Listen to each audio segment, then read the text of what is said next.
Welcome to AHG Connects, where voices, information, and resources are empowered intentionally.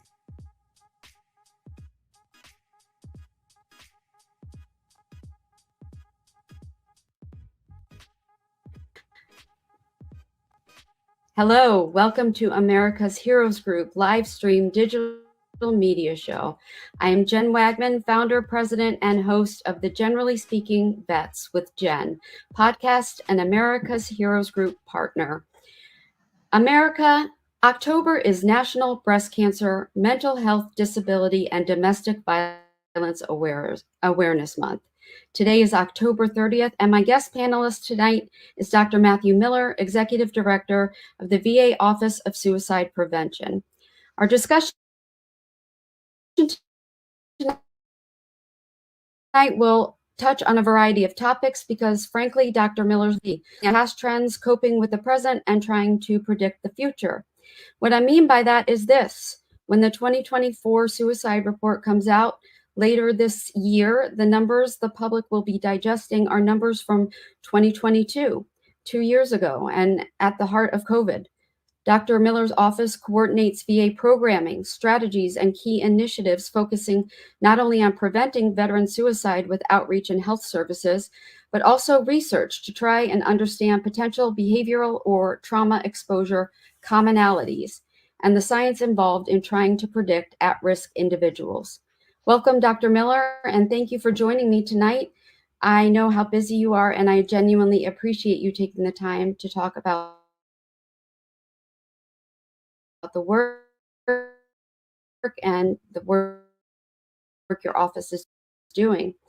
So I wanted to have you on the show because we're doing and that VA is doing in this realm, and I'm not so sure at large is things. And what is the biggest initiative that you are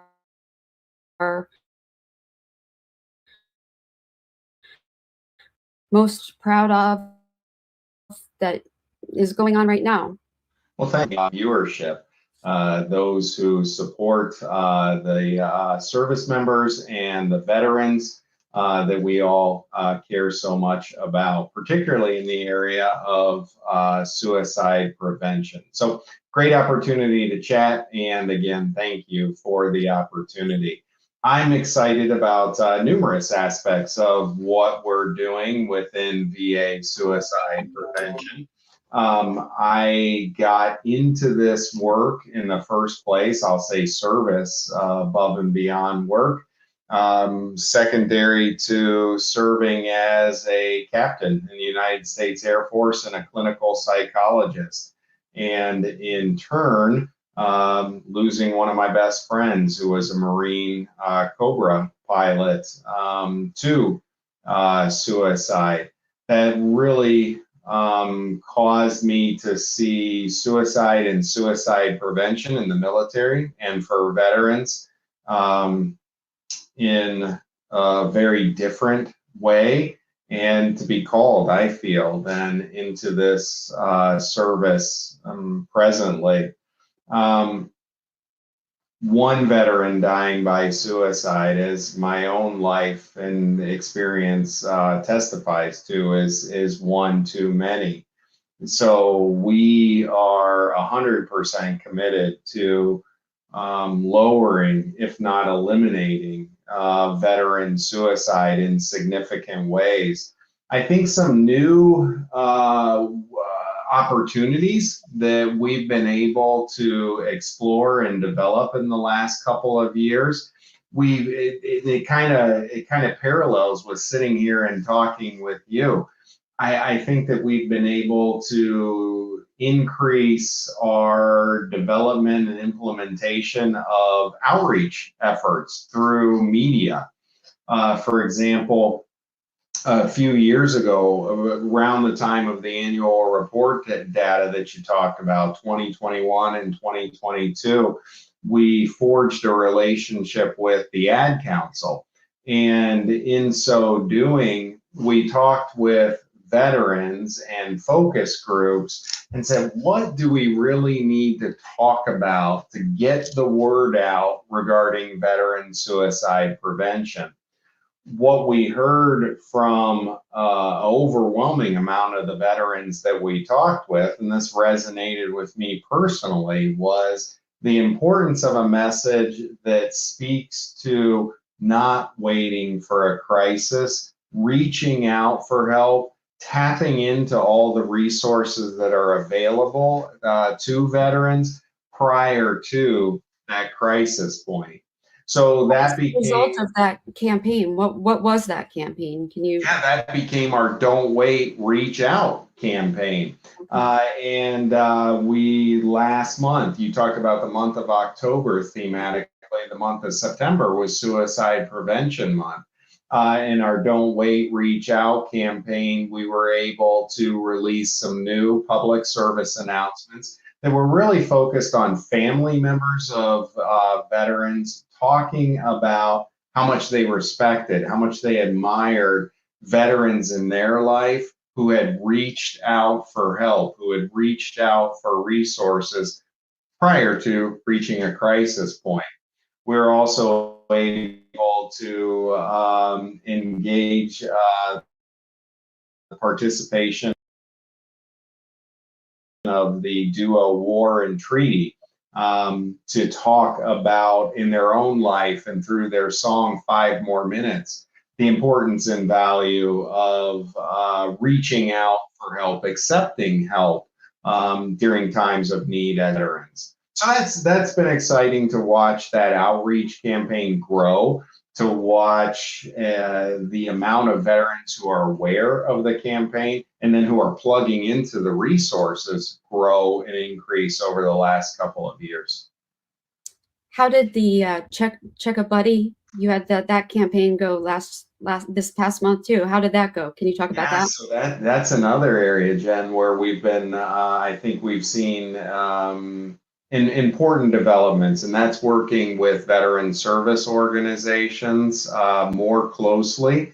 And I think a really good example of that is the Legion's Buddy Check Week. We had the Buddy Check Week Summit last week, and it was a really good opportunity to talk about the value of veteran-to-veteran connections within the picture overall of veteran suicide prevention. You know, one of the biggest risk factors we know, Jen, for veterans is isolation, feeling disconnected from others, feeling disconnected from purpose.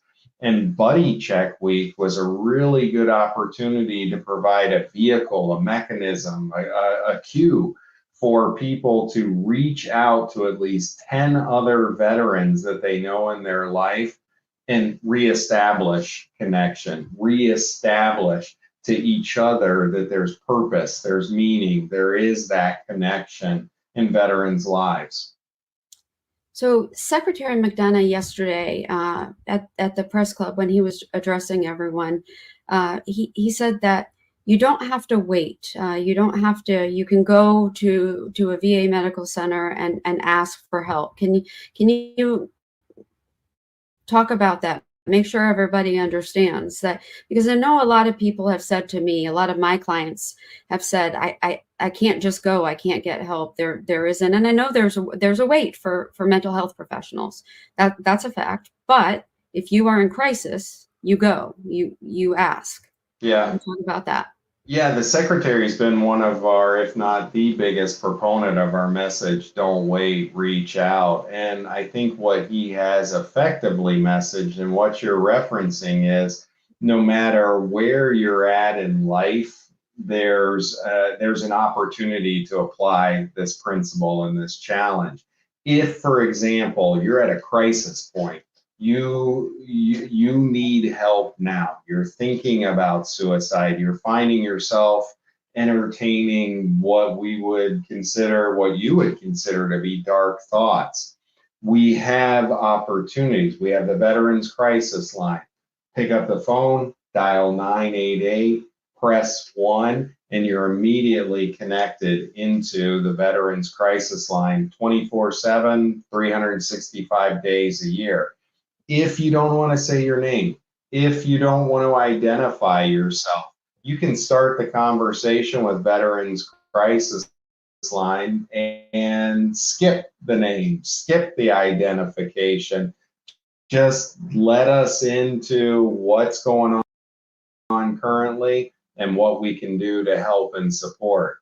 There's then new legislation as well that says you can go to any hospital, you can go to any urgent care, any emergency room, VA, non-VA, and if you're experiencing a suicide crisis, you can get that care for free, and you can get the follow-up care that comes with it, whether that be outpatient or inpatient care as well. If it's maybe at a little different point in the line, like maybe it's not emergency room, maybe you're not thinking it's Veterans Crisis Line, but you want to be seen for mental health, you can go to your local VA.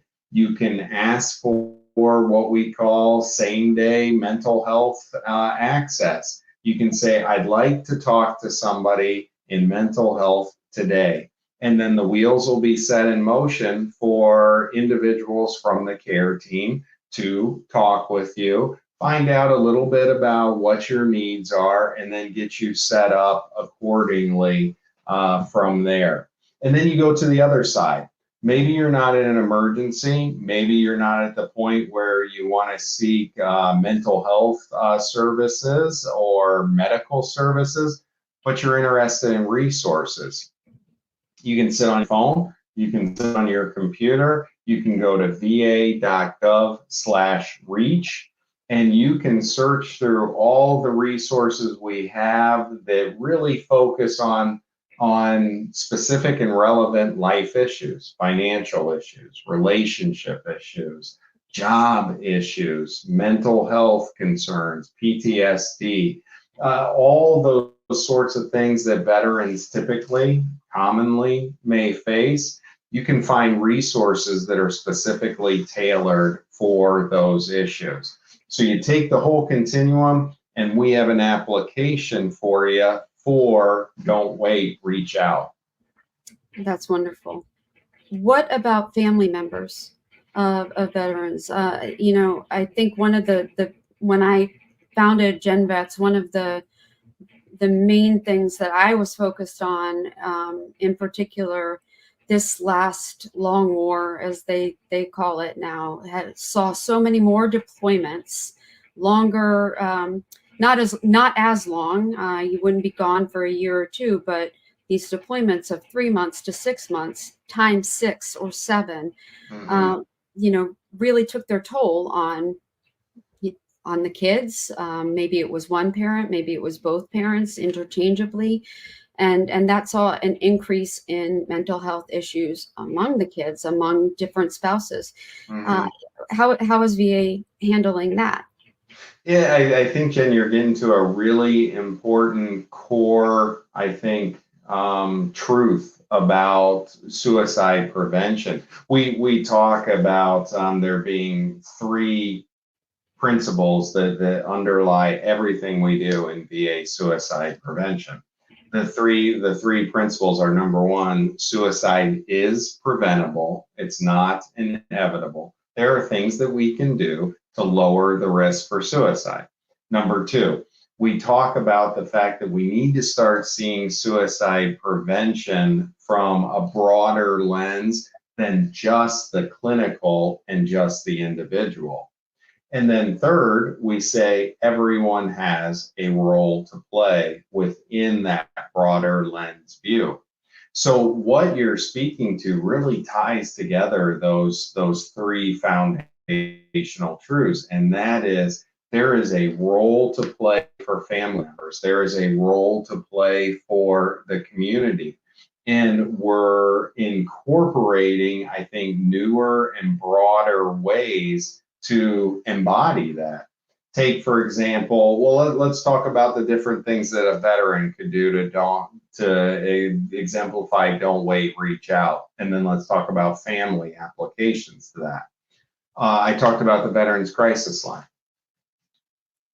Family members can contact the Veterans Crisis Line by dialing 988, pressing 1, and asking us questions or sharing with us concerns about a veteran that they care about, that they love, and that they're concerned about. And we are prepared and able to talk through those types of calls and those types of concerns. We get them a lot every day. You talked then about the other end of the spectrum. We talked about going to va.gov/reach and looking for resources. There are resources specific to family members in the community at va.gov/reach. Practical resources. Like for the family members, for the family members, like okay. How to start a conversation, how to start a conversation around mental health, how to start a conversation around suicide, how to start a conversation around firearms and safe storage. Those are all resources that are available for family members. What would you say if I were to tell you, if a veteran were to tell you, or the family member or a friend of a family, this is something that I faced and I had no idea what to do. So I'm imagining that there's someone else out there. I had a friend who was married to someone who had been deployed many, many times. I had no idea that she was as lost as she was. Hanging out, doing work with her one weekend, and over a period of time, maybe just had too much to drink. And the next thing I knew was just desperate and distraught over the amount of time that her husband had been deployed and the war and how bad it was. And then she was threatening to jump off of something.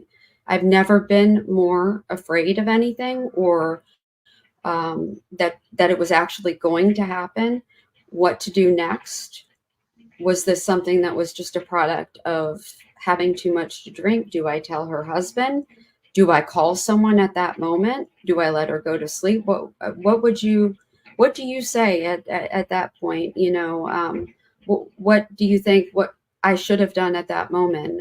Does that sound like a situation that, because I spoke to people after the fact, I can tell you what did happen, but it's not an uncommon thing, which was very sad for me to learn after the fact. Not at all. She's very okay now and sober, and actually helps with this organization, which is a wonderful thing.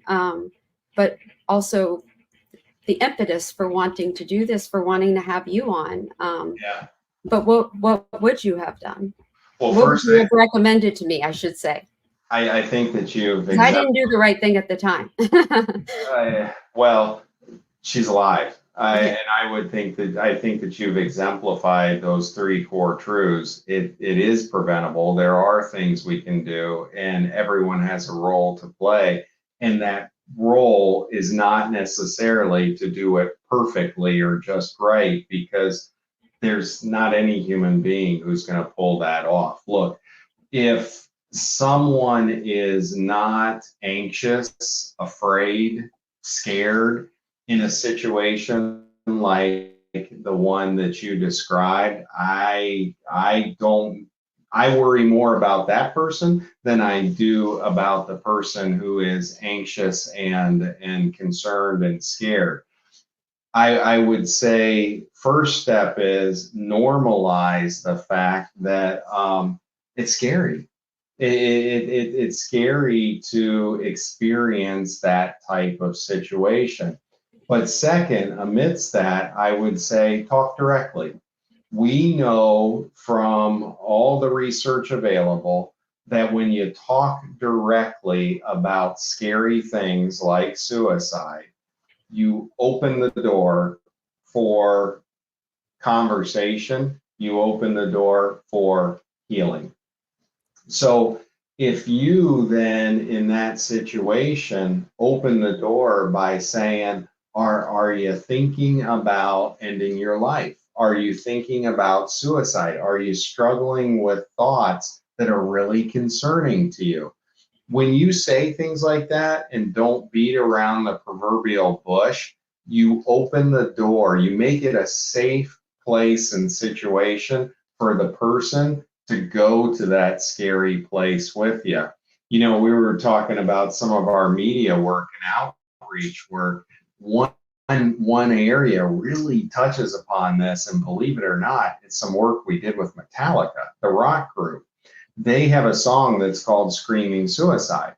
And in the song, they're talking about how they experience the dark thoughts. They experience the lies that suicide may be telling them inside. And they want to hold it all in. They want to hold it down. They don't want to say the word suicide. But yet there's freedom and there's healing that comes when they say the word and let it out. And the song really kind of tracks that development, that progress in them as they're singing about this. We talked to Metallica after this song was released. They said, would you help us with our messaging? So now you can see on our website public service announcements from Metallica talking about the importance of don't wait, reach out. All that said to say, Jen, all of us have a tendency to kind of push that back down, push it down, push it down. But the more we can create an environment that makes it okay to talk about it, that makes it okay to reach out, we're going to help with healing. The third thing I would say is know that you always have resources at your back in that situation. Know that in that situation, Jen, you could grab your phone and you could dial 988, press 1, and you could say, let's talk together. Let's talk to the Veterans Crisis Line together, or let's talk to a crisis call center together if it's not a veteran. So a challenge would be from this saying, hey, let's all put 988, press 1, Veterans Crisis Line into our contacts if we're in that situation where we need the quick assist. I didn't know that. I don't. It was 988. That's not 4 years ago. No, it's newer than that, right? Yeah, I know now, and I'm grateful now for it. So, but yeah, not 4 years ago. I would have had to give you an 800 number 4 years ago, and that's why the switch was made to 988, and that occurred in 2022. It's a lot easier to say, hey, call 988, then press 1, than it is to say call a 1-800 number. Yeah. No, that it was actually a life-changing night, for sure. But it led to different things. But no, I really appreciate that. You know, another band, Metallica's one thing. Actually, I just went to a dinner party on Friday night, which was kind of fancy, but one of the ladies was wearing a Metallica t-shirt. Nice. And she's a big veterans benefits woman. There were a lot of VA people there, so I'm going to have to ask her about that. I bet I know who you're talking about, and she has been a big fan of this. We'll have to talk offline because I wonder if you do. You might just. Yeah, she's awesome. Yeah. But you know, you talk about this and you talk about rock bands and people, and it makes me think everyone has it. Think about just, what was that, a month ago, 6 weeks ago? John Bon Jovi. He's shooting something with War and Treaty, who we've done a PSA with about suicide prevention. He's on a bridge in Nashville, and he notices that there is a woman on the precipice of the bridge in a precarious position. You're kidding me. Instead of allowing the fear to take over and heading a different direction, he and a production assistant walk over. They start a conversation. And you can see that on closed circuit TV that's attached to the bridge across a conversation this woman steps away from the edge. She's embraced in a hug by John Bon Jovi. And that is exactly what we're talking about here as being demonstrating the heart of suicide prevention. You never know where, you don't always know when, but you know, those moments can come where you've got an opportunity to open the door, and yeah, you're afraid. Yeah, you're nervous, but you also have resources at your back, like the Veterans Crisis Line during such times. Imagine Dragons is another one. Yes, I don't know if you've yes, honestly, you know, yes. the from the lyrics to everything that they represent and do, you know, my own little ones, from the first time I had to broach it, you know, they'll hold things up. They give a speech during every concert, and you know, talking about the importance of being here and staying here. I'll record it just to bring it home and show kids. I mean, I think it's fantastic as long as you have people out there that are passing that message along. And well, yeah, and know though, Jen, that there are people who look at you and see you in role model type ways. There's people who look at me and see me in that way. So when you and I talk openly about suicide, when we talk openly about mental health, when we talk openly about suicide prevention, it opens doors for people we may not even know are watching to be open to not waiting and then reaching out for help. So there's power in the Metallica, in the Bon Jovi, in the Imagine Dragon examples, but there's also power in Jen and in Matt and all of us coming together to make connections and talk about this. Well, I actually, I hope that's true, but I do have to acknowledge and admit to you that a lot of people are probably right when I am a little crazy, a lot crazy. and maybe it is just that, you know, they want to see me and smile and keep living, right? You know, but I do want to thank you very much for joining us today and spending so much time sharing your insights and all that you do for VA and for the veterans. And I hope that you will come back and join us again. Absolutely. Because you... let's talk about that annual report when it comes out.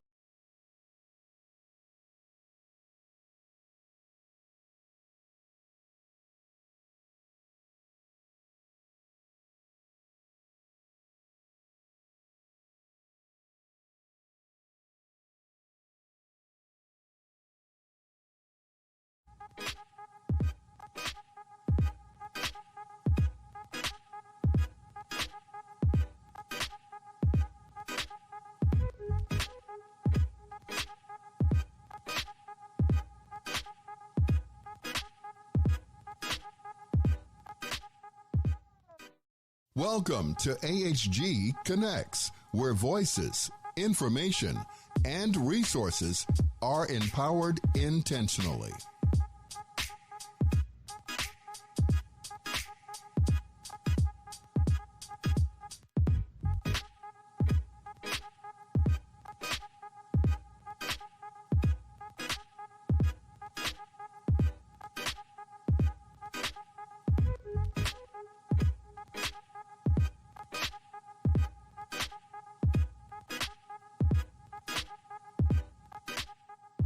Market, advertise, and sponsor your business with Vietnam veteran Cliff Kelly and America's Heroes Group, where information and resources are intentionally disseminated via radio, print, and social media. Call our office for more details at 312-803-2618. Market, advertise.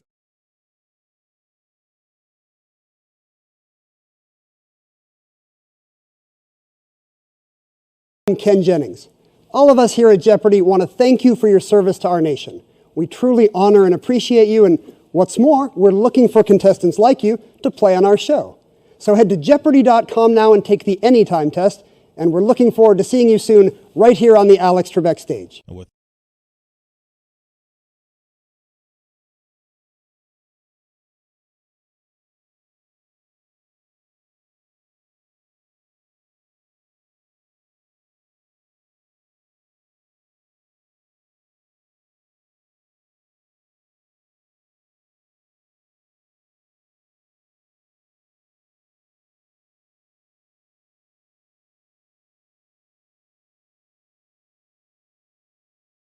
where voices, information, and resources are empowered intentionally.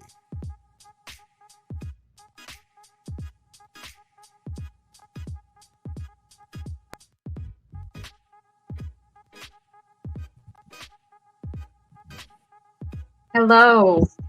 Hi, Jen. Good to see you.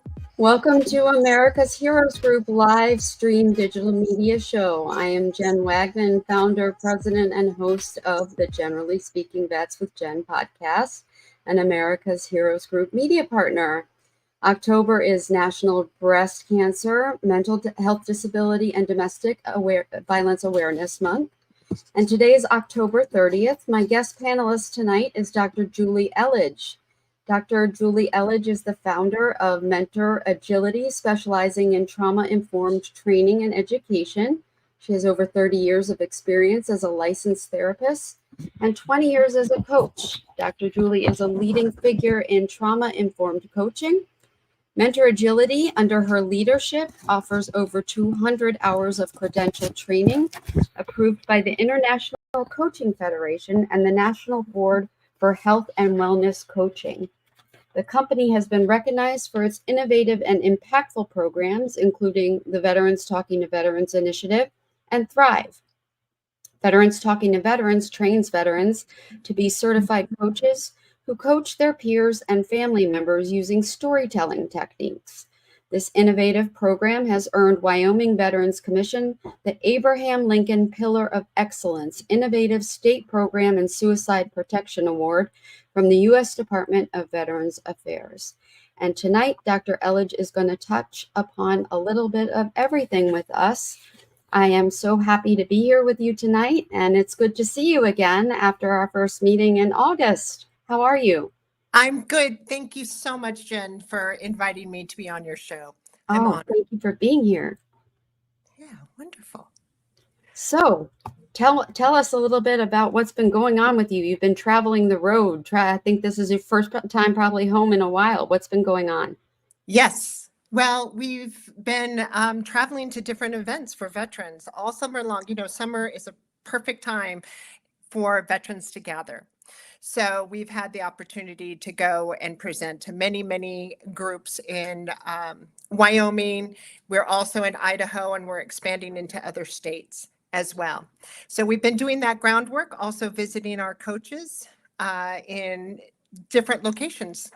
So it's been a good summer. Great. Well, tell me a little bit about what it is that your coaches do. Tell me about your program and the style that you work with. That's what intrigued me about you the most when we first spoke, and I'd love to hear, I'm sure the audience would love to hear a little bit more too. Yeah, so coaching, first of all, coaching is focused on people's potential, mining their potential, their performance, their goal achievement. So our approach, trauma-informed approach, is a little bit unique. Oftentimes people think it's things like mindfulness and meditation and, you know, coaching out in nature, which are things that we do teach, but that's not really our main focus. Those are important tools in our toolbox. We really focus on helping clients get unstuck. So if you've had a traumatic experience, it's only natural that that is going to affect your ability to reach your goals or your potential. It kind of makes you feel stuck and you're not really realizing what you could be in life. And that's painful. So what we do is we focus on tools and techniques to help clients get unstuck. And one of our primary ways of doing that is through storytelling. And a lot of times people think, oh, you're going to ask me to tell my story. And we actually do not do that either. That's kind of a peer-to-peer approach in which you use your own story as a modality of working with people in recovery. What we do is we actually have storytelling techniques, which creates the psychological distance and people respond to the story.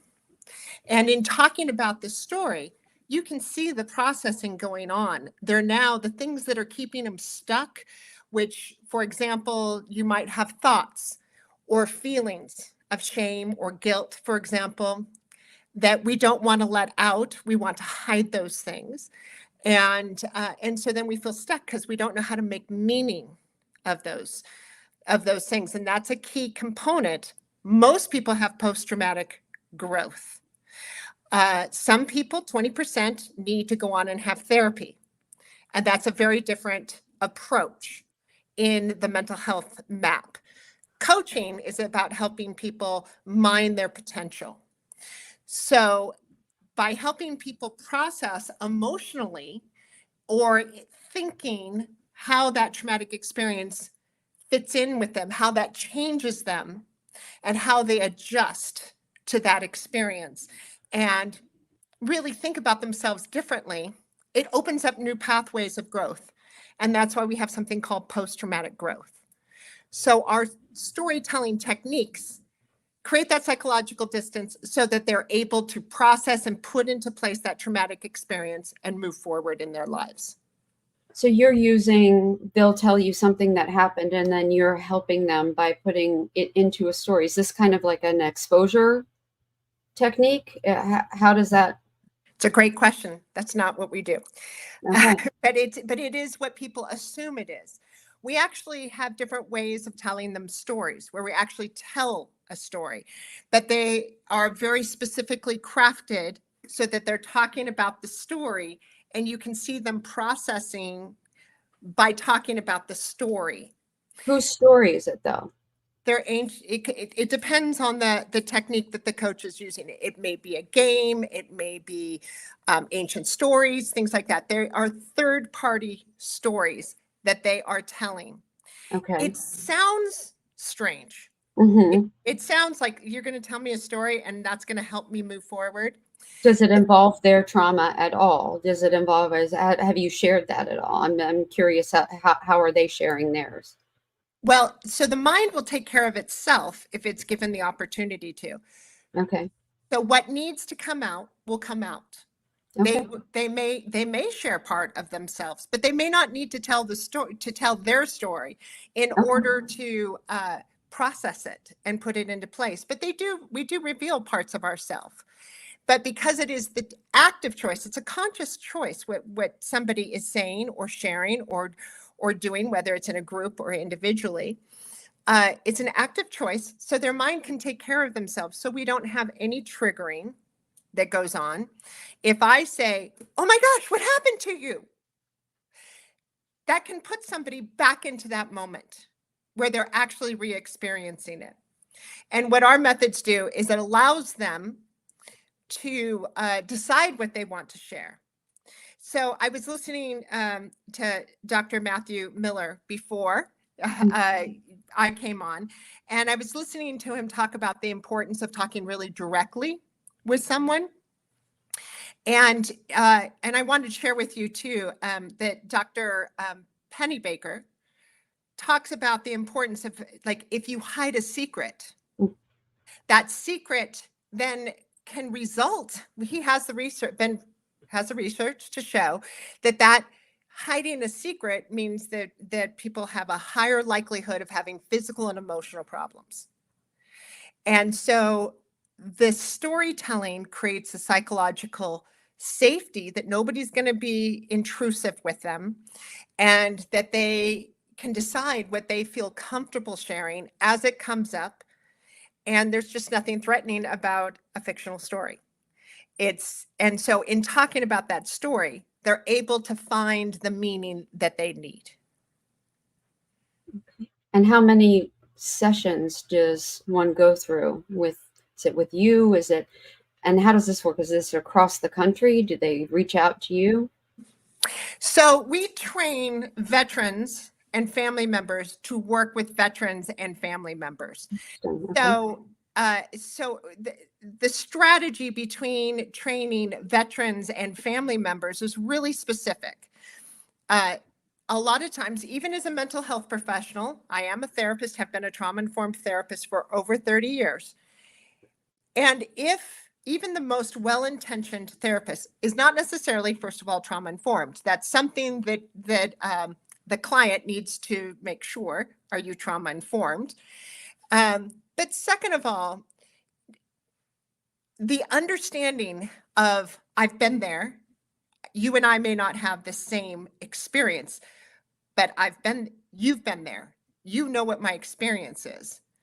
That's a really important piece. So if you empower a veteran with the tool set of being able to help have that conversation, it's so powerful to them. And honestly, most people don't need therapy if they've had a traumatic experience, but our mental health map is limited. So when we put something like this, coaching, it takes the pressure off of our limited and precious resources of therapists. And if you put a mirror in front of somebody that is that's broken, they're going to believe that they're broken. So the question is, have we defined the problem correctly? So the coaching, the trauma-informed coaching, by empowering coaches with a skill set that they can take back into their community, they are incredibly motivated. And because when they leave the military, they have mission, purpose, they know what they're doing. So we give them the tool set. And now they went into the military because they wanted to serve. Now we're empowering them with the tool set to be able to go out and help their own community. So Veterans Talking to Veterans puts coaches into the community. It's paid for by the Veterans Commission. They can do it on their own as well, but the Veterans Talking to Veterans is paid for by the Veterans Commission. They're given the tool set, they're given supervision. We continue to supervise them and give them resources and training. They do free group coaching in their community. A lot of them do individual coaching, but they can use that skill set any way they want. So beyond their commitment back to the Veterans Commission, they now have a knowledge-based resource that they can now charge for. So they get training. It helps improve the economic skill sets of veterans. Plus, there are resources that are really powerful that can just be a thinking partner for them. It also connects them back into the community. They now feel connected with one another. So the way the Veterans Talking to Veterans program is run, you can come one time or you can come for years. There's usually a weekly meeting. But the coaches can take it beyond, and they may offer a closed coaching group. They may offer individual coaching.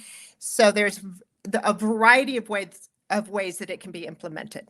Now, I hear therapists, psychologists, and psychiatrists saying they're not licensed, they're not trained. What I heard you say they're supervised, and so answer that and talk to the community about how that works. Because if you have people who could be suicidal, who have these thoughts, how do you guard against that? Because I know you and I know how important that is for you. So I want to make sure everyone is very clear that this is not something that's irresponsible or not thought of, because I know how important that is to you. So I want to make sure everyone else knows how carefully thought out this is.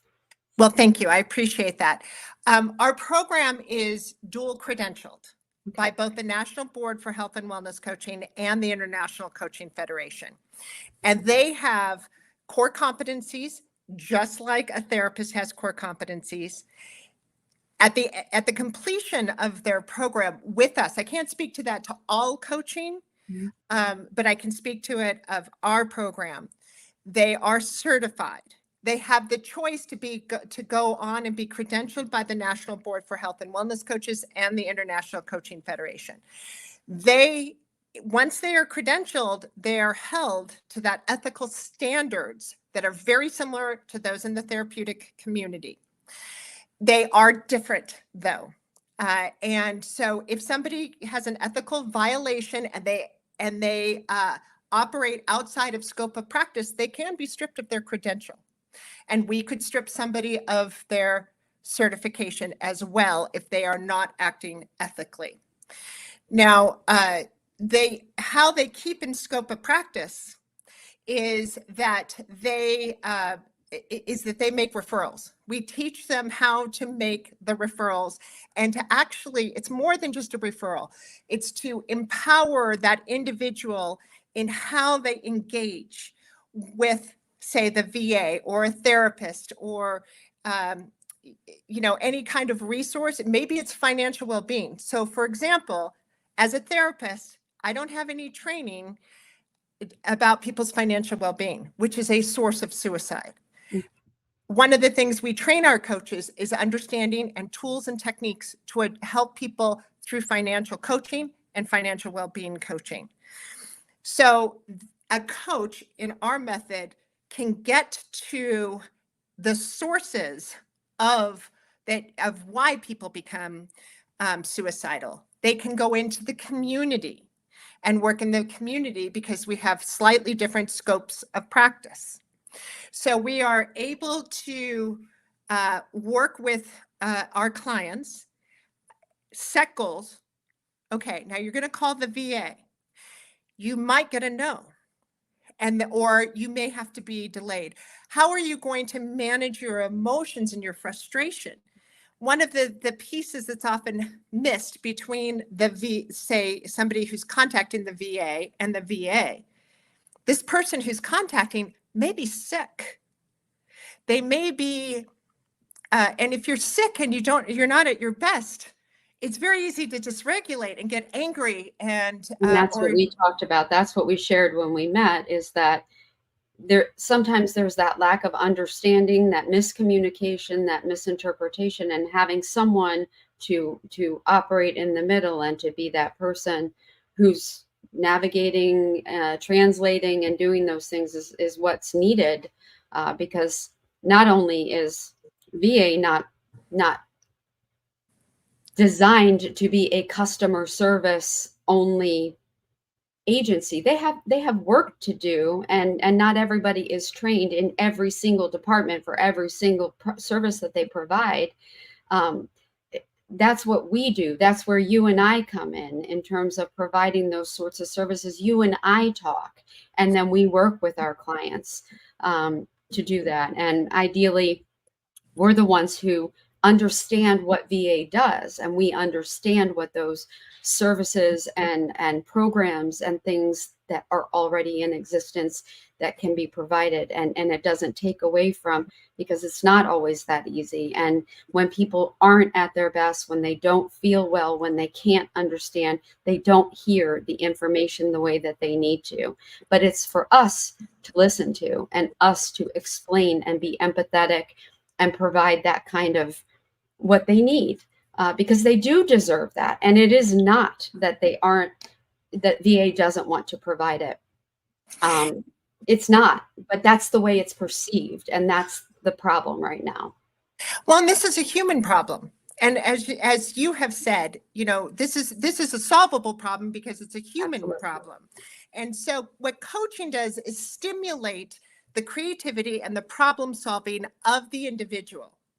So our coaches are taught to stay in their scope of practice and get people into the resources and how to research for themselves, and really to be a stopping point. So our company is called Mentor Agility, because your job as a mentor or as a coach is to drop in and help stimulate that person to meet their needs, but ultimately to have the skill sets of being able to say, for example, keep calm.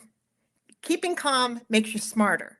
So how are you going to manage those feelings? This is where things like deep breathing and meditation and those kinds of practices really come into play, is keeping your calm and focus.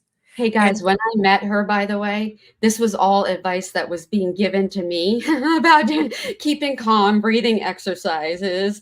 It wasn't necessarily in the scope of this, but there's a reason I like her so much. She's smart, yeah. Well, we have such common desire to make a difference.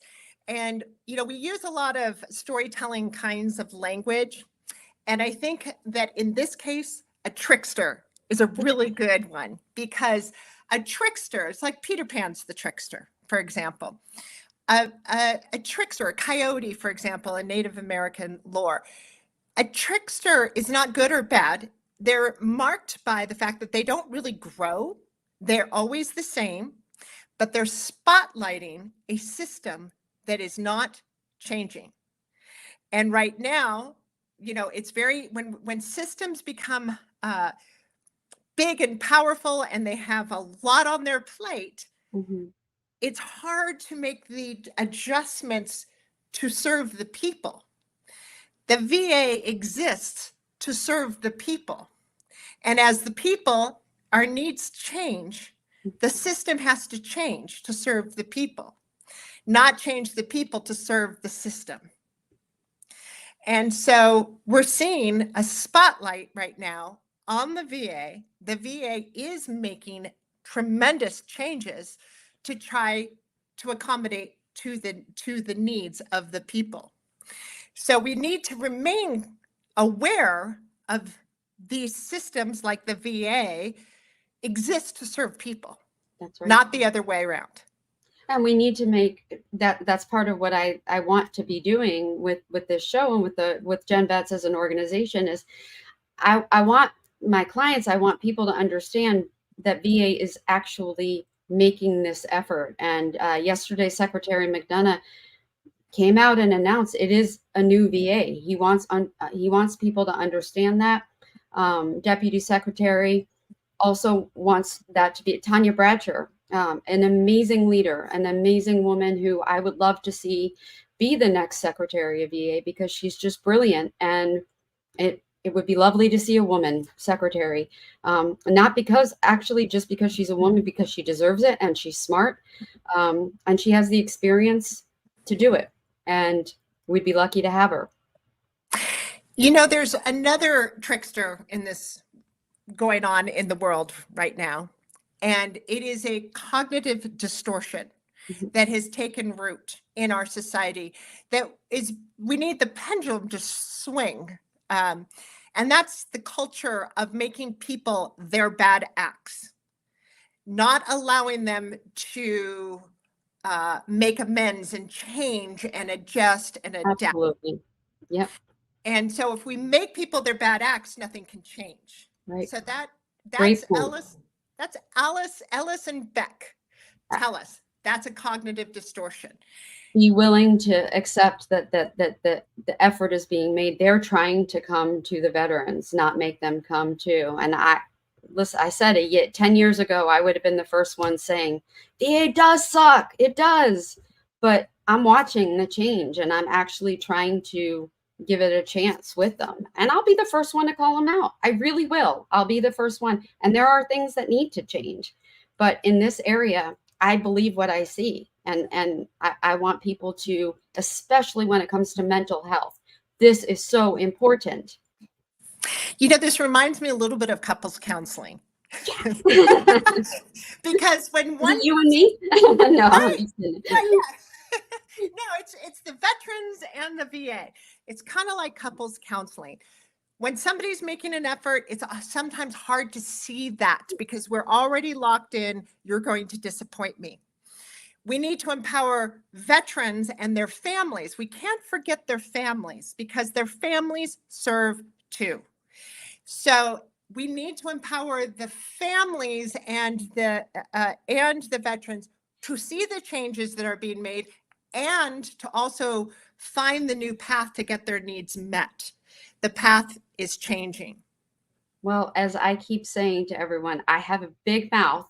And if you're going to keep tuning in and you're going to keep listening, then you'll hear me say it. But again, I will be the one to point out when it isn't happening too.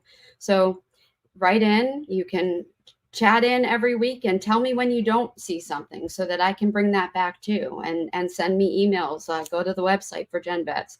Tell me what isn't working and I'll be happy to bring that back too. But I want to thank you for joining me tonight, Dr. Elledge. It was a pleasure talking with you as always, and I hope you'll come back. And thank you to everyone else for tuning into this episode, and have a wonderful evening. Thank you so much, Jen. I really appreciate all the work you're doing. We got to continue this work We together. do, because I dig you. Me too.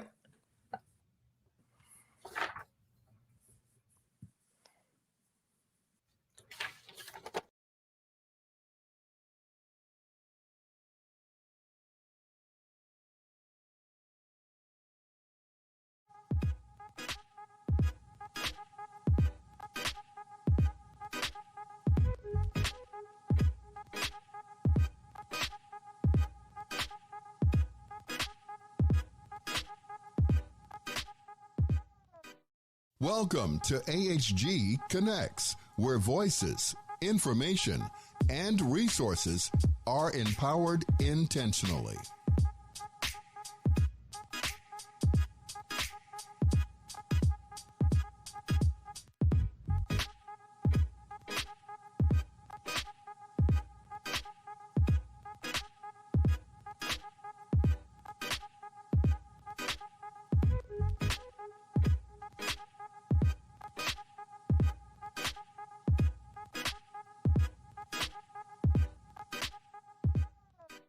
Welcome to AHG Connects, where voices, information, and resources are empowered intentionally.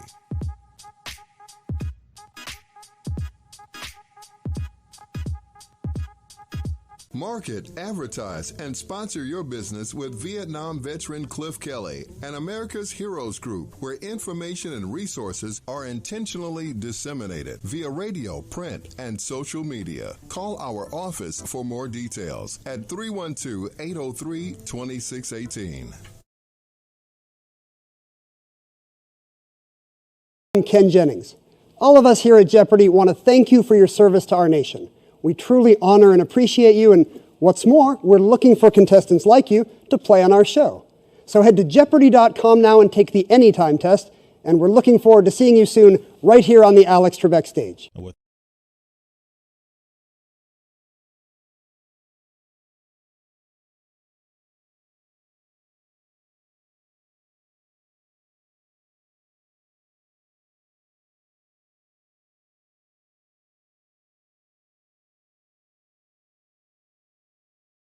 Where voices, information, and resources are empowered intentionally.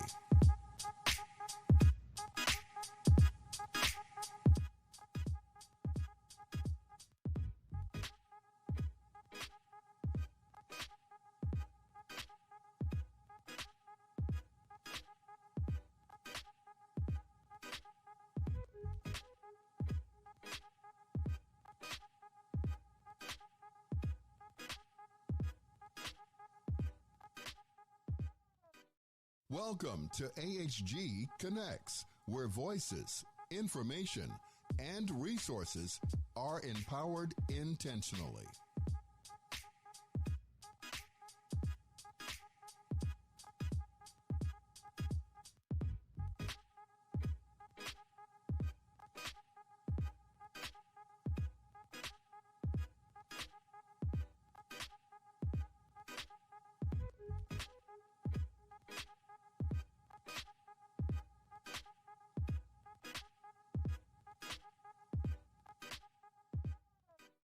Welcome to AHG Connects, where voices, information, and resources are empowered intentionally.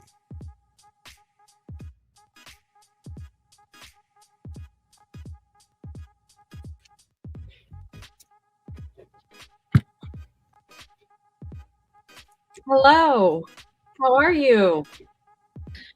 Doing great. How you been? Welcome to America's Heroes Group live stream digital media show. I'm Jen Wagman, founder, president, and host of Generally Speaking Vets with Jen podcast, an America's Heroes Group media partner. And October is National Breast Cancer, Mental Health, Disability, and Domestic Violence Awareness Month. And today is October 30th, and my guest panelist is Mr. Marcus Ferris. Marcus is the Post-Traumatic Growth Director at Mission 22. Among other things, Mission 22 works to eliminate the wait times often experienced by veterans seeking treatment and provides help when they need it most, right now.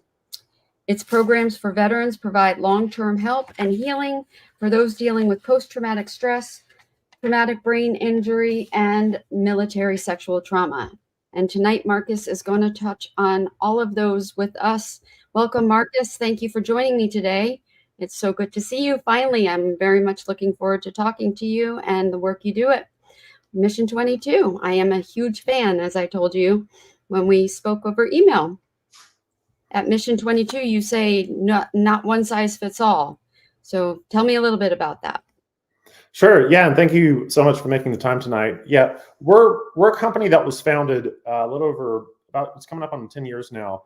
And the origin story kind of Mission 22 is that our founder, Magnus Johnson, after his several combat tours, came back home only to really confront some challenges that he felt he wasn't prepared for. You know, the military training he went through prepared him for so many moments of adversity downrange, but the adversity that he faced back home when it came to losing friends to suicide and dealing with his own processing of everything that happened led him to kind of survey the resources that were available at the time. And he kept wondering, as he was learning more and more about the mental health issue for veterans, why is it that there are so many resources and yet the problem is still so pervasive? And so it was kind of from that genesis that sort of created the DNA of our company, where we're really like trying to look at things a little bit differently and figuring out what's actually working. And so fast forward about 7 or so years into the company's since its founding, we started what's called the R&R program. So it stands for Recovery and Resiliency. And that launched near kind of the end of 2020. And we've been implementing that now since then.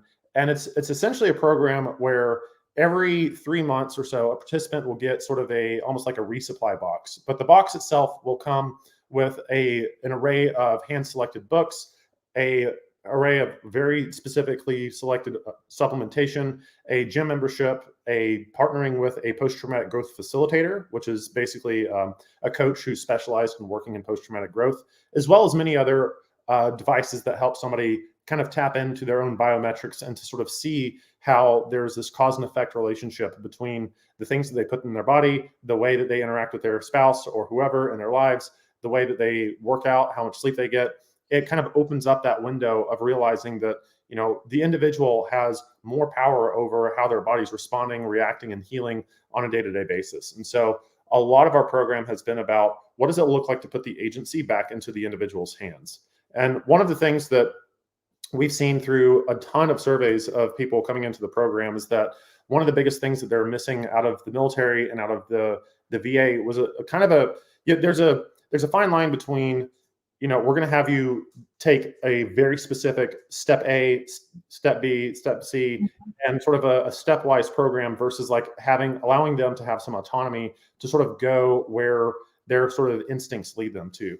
And so I think one of the components of the program that isn't necessarily a tangible, it's more of an intangible component, is that we provide a certain structure. We have an online library of educational material, which that right now is actually free and accessible to anyone. It's called Elements, and it can be reached on our site. But basically, you have a certain amount of sort of rails, if you will. So it's like, here are these books, here are the specific supplements that we give you, here are some meditation devices we give you.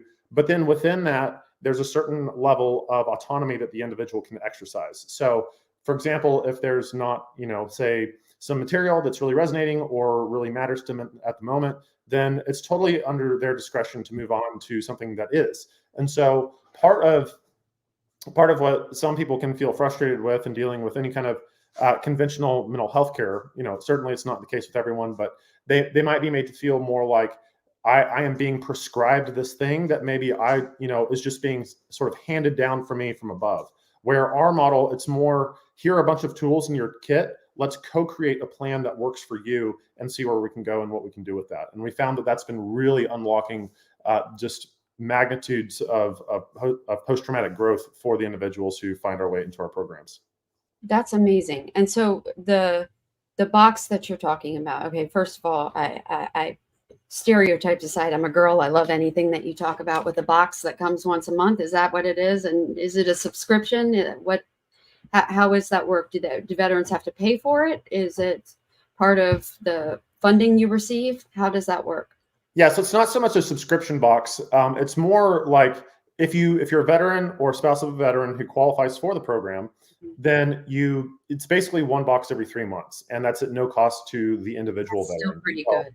that's where a lot of our donations, we can draw a straight line between when somebody contributes and life change happening. And in fact, we posted not too long ago a testimonial video of several individuals who have experienced this life change for themselves. And so it is completely free for the veterans for the duration of the time that they're in the program.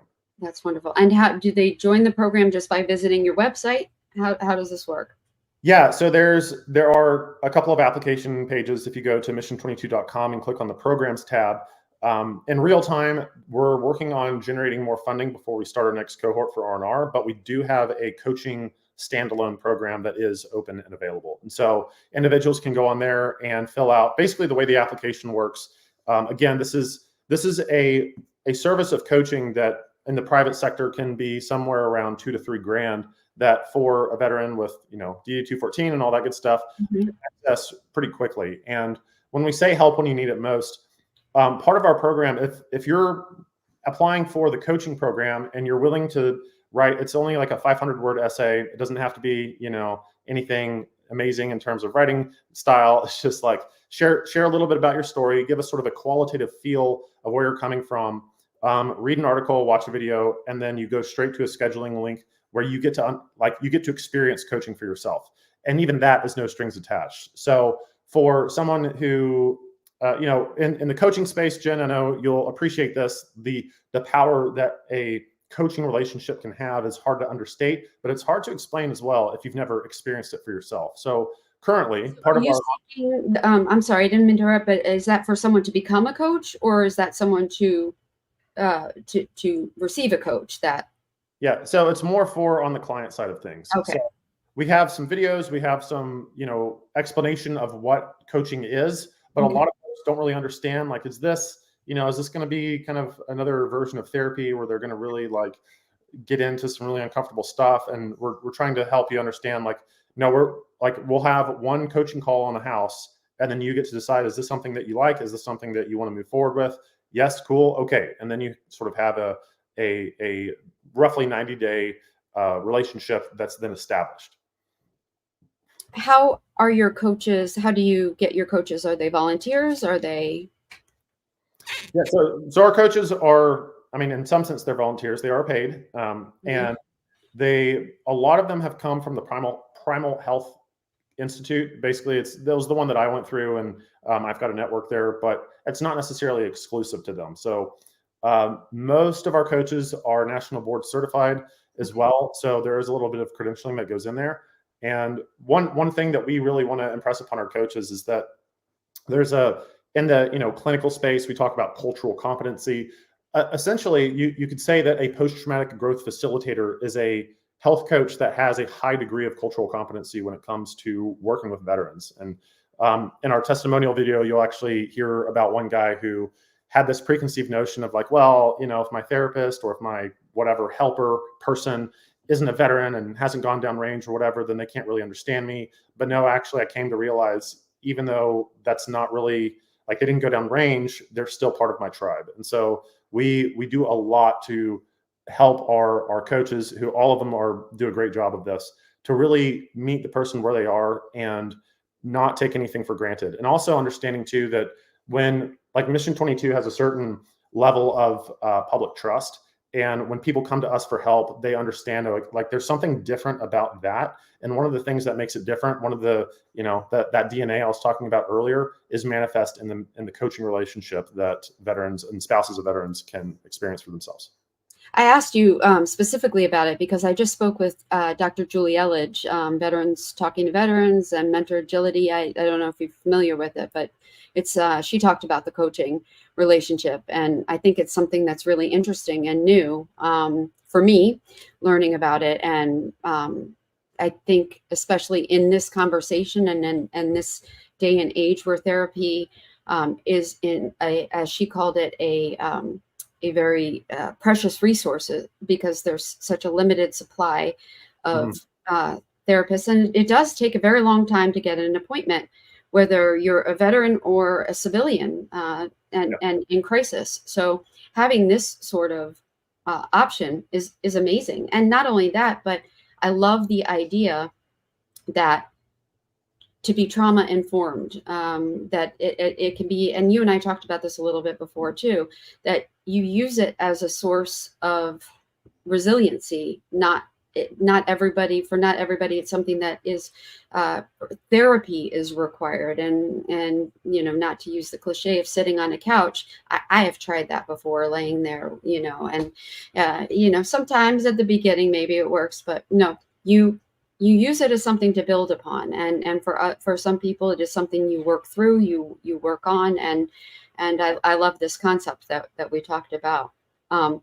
There's also something that I read about within your organization called Odyssey Coaching. Can you talk about that? Yeah, it's kind of what we mentioned before with the kind of 90-day relationship that somebody can have. And Odyssey, it's harkening back, of course, to the journey home, right? The Iliad and the Odyssey. The Odyssey, if we remember, there was a 10-year trip to go to war, but then the return home was also 10 years.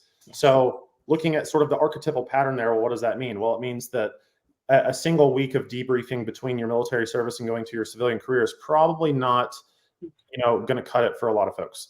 So the whole sort of backdrop of that is, hey, let's sort of reintegrate how we think about nutrition, how we think about relationships with others, how we think about even hydration.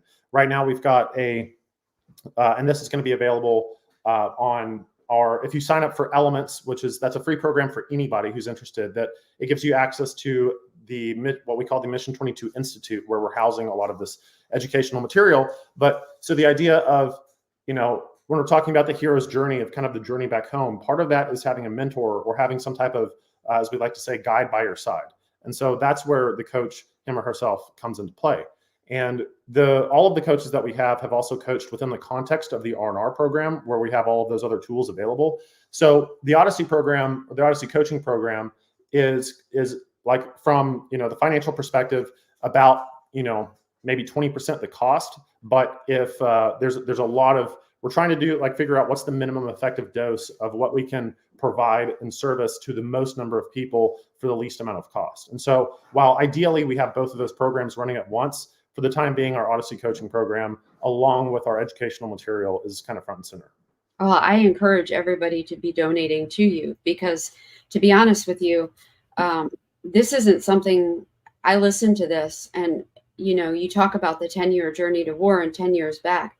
This isn't, for me, when I started GenVETS, a third, I've talked about, I guess because I'm doing so much concentration on suicide prevention and mental health over the last 6 weeks, this isn't just about the veteran's journey, it's about the family journey as well, in support of. And I think that your entire program, especially here, could also be offered, to the family in understanding that journey home, in support of, and also they need to be supported as well, especially in this past 20, 30 years, because the kids and spouses have been affected in ways that we haven't seen before, in their own PTS, and their own traumas.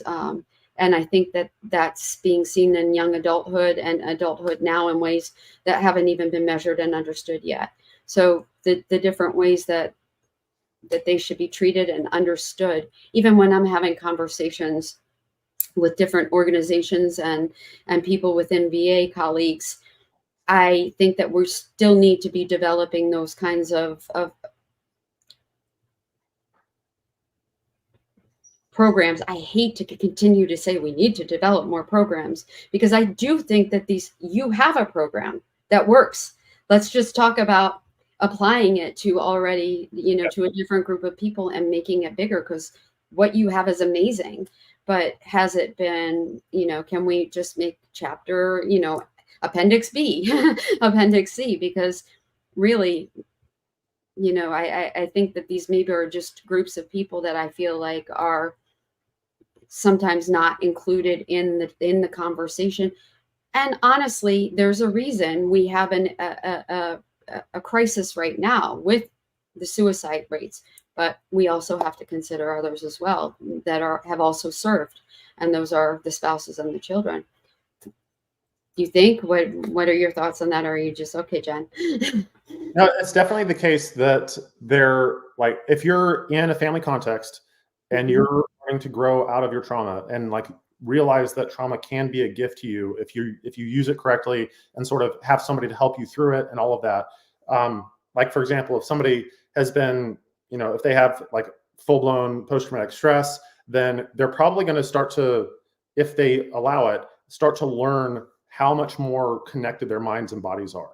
And we've seen a lot of, I say this not merely as just a theory, but I've seen a lot of people in our program who really start to turn around like, oh man, I had no idea before this how important it was to remove sugar, for example. I just interviewed a guy yesterday who finished our program, and he was like, yeah, over the course of a year, I'm down 30 pounds, and it was just because of the sugar. And then you imagine what, you're lowering the tide on cortisol, on all these stress hormones, on the inflammatory type of fat. Yes. So imagine you have one individual in the family who realizes that level of change and growth. But then, so you could imagine too, a spouse might feel left behind in that.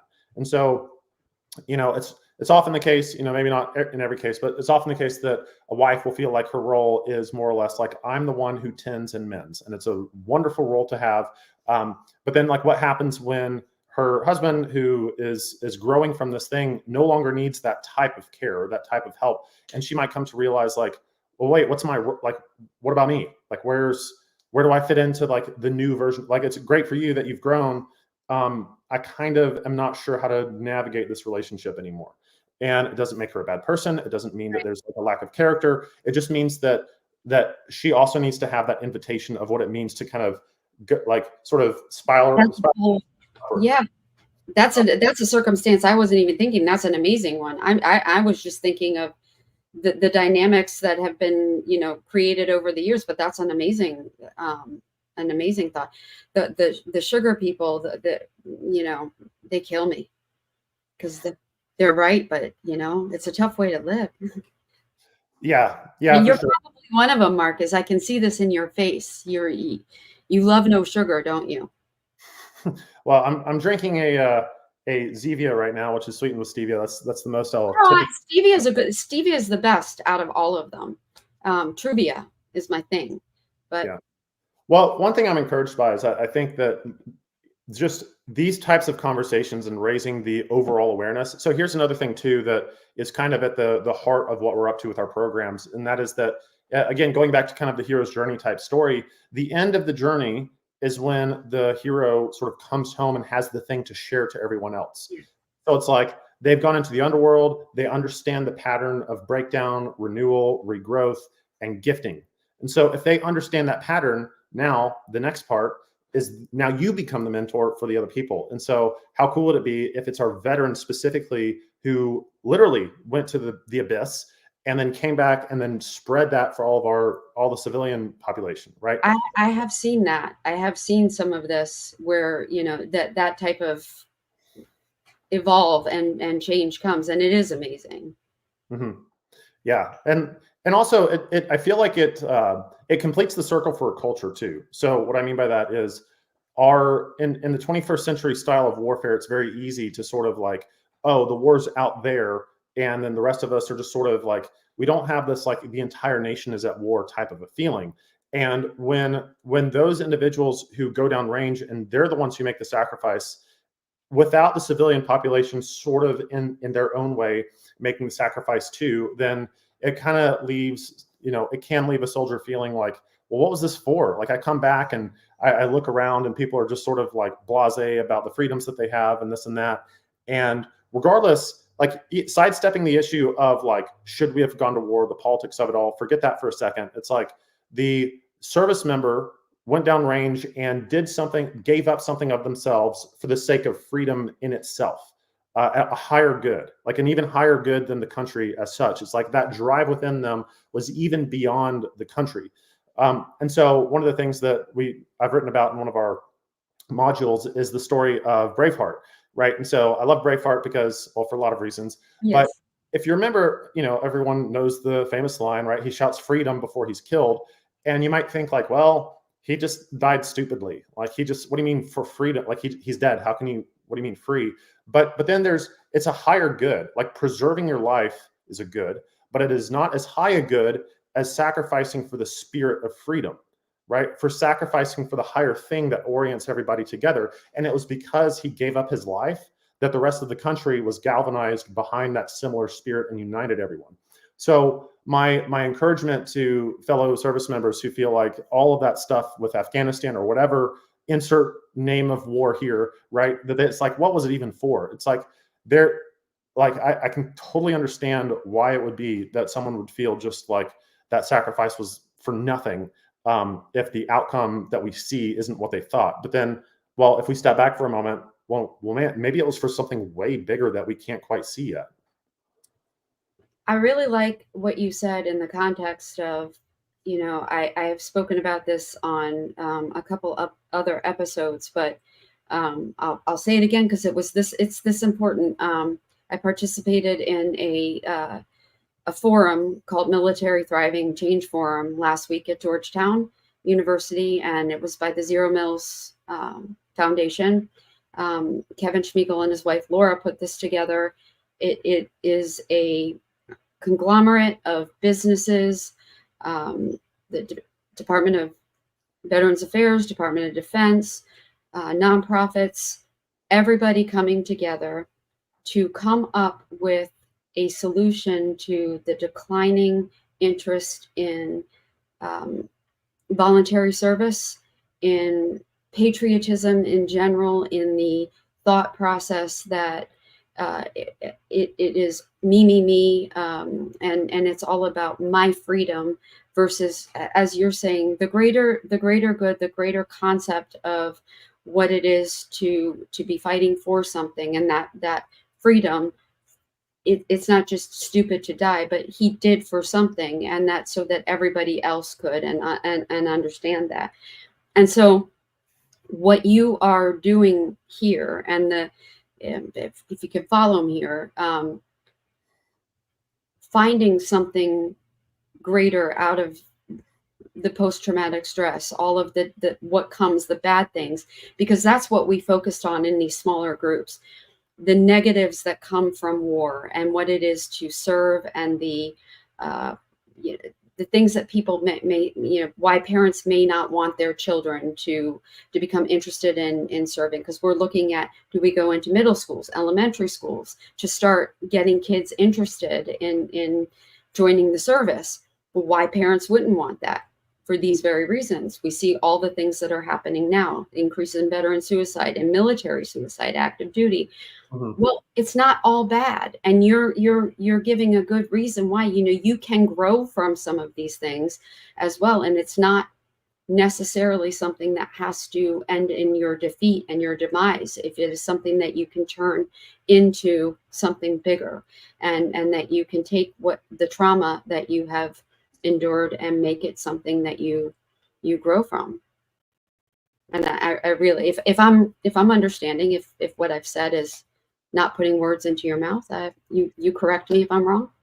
Yeah, I mean, the younger generation can have plenty of reasons why they might be averse to volunteer type experiences. I see that as there's so many things that are at play right now. I'm going through a course called The Boy Crisis by Dr. Farrell, and he talks about the rates of fatherless homes across so many different demographics that you can only imagine what that does to a young boy's health and psychology. And when boys aren't doing well, neither are girls. We're in this together. And when the father is gone, that leads to all sorts of downstream issues. Okay, so that's one thing. Another thing, testosterone levels have been going down by about 1% over the last 40 years.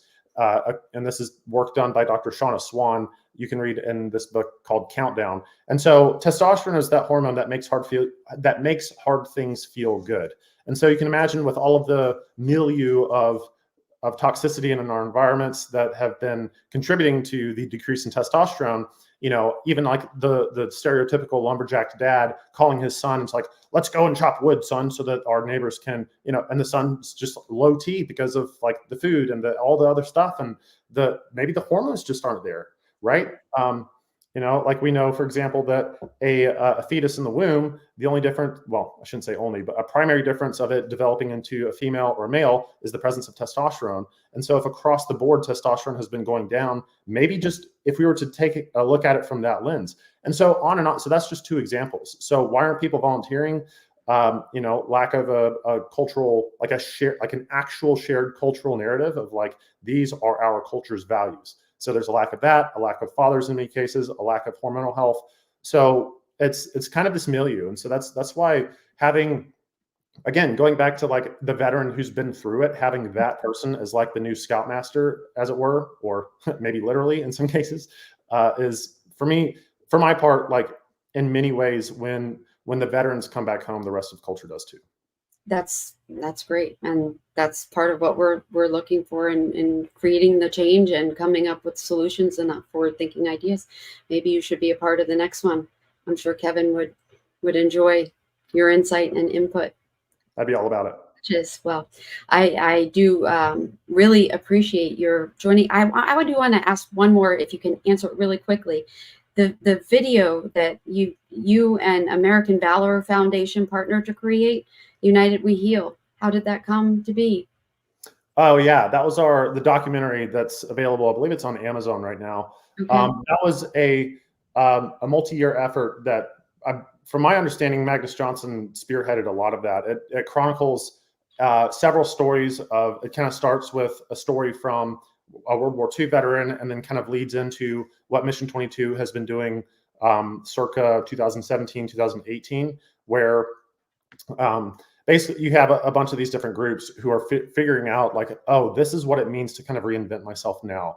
This is what it means to share to share our hearts in vulnerable witness, as opposed to just like exposure and judgment, which is what social media is. And so it's a kind of an exploration in what happens there. And then that all has led into our national monument, which was unveiled not too long ago in, I believe it's Broken Arrow, Oklahoma. If you're anywhere near the area, I would highly encourage you to go check out that national monument. I might have to get there. Every country song is about Oklahoma right now, so you know what, I might. But it is brilliant. Check it out. I'm all about this foundation and you, and I hope you'll come back and visit. Thank you so much for being a guest tonight, and keep up the good work. And really, I appreciate your being here tonight. So.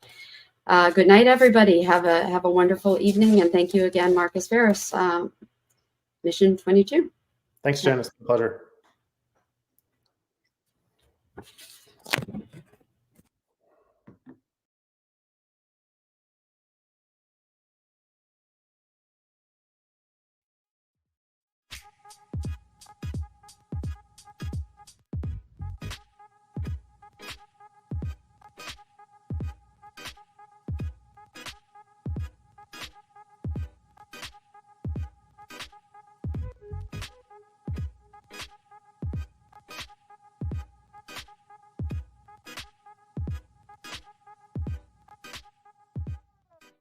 Welcome to AHG Connects, where voices, information, and resources are empowered intentionally.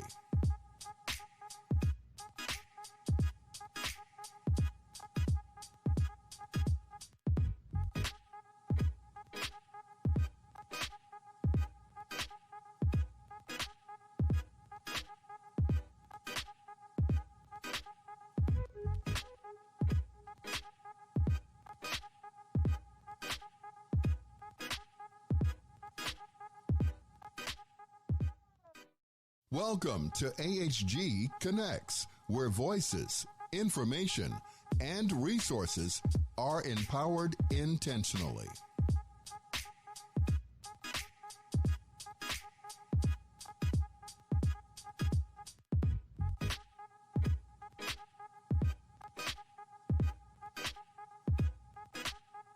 Market, advertise, and sponsor your business with Vietnam veteran Cliff Kelly and America's Heroes Group, where information and resources are intentionally disseminated via radio, print, and social media. Call our office for more details at 312-803-2618.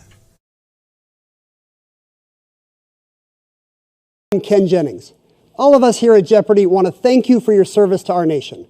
We truly honor and appreciate you, and what's more, we're looking for contestants like you to play on our show. So head to Jeopardy.com now and take the Anytime test, and we're looking forward to seeing you soon right here on the Alex Trebek stage.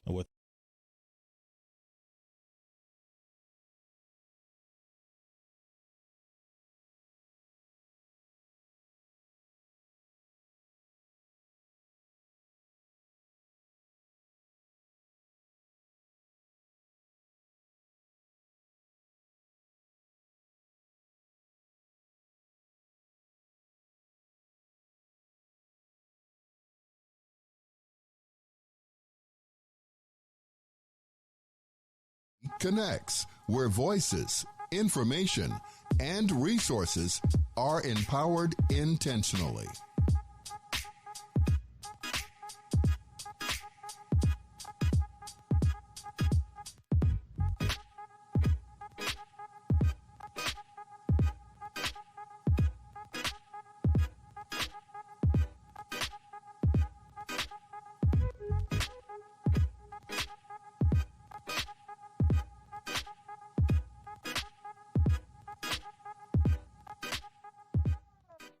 Welcome to AHG Connects, where voices, information, and resources are empowered intentionally.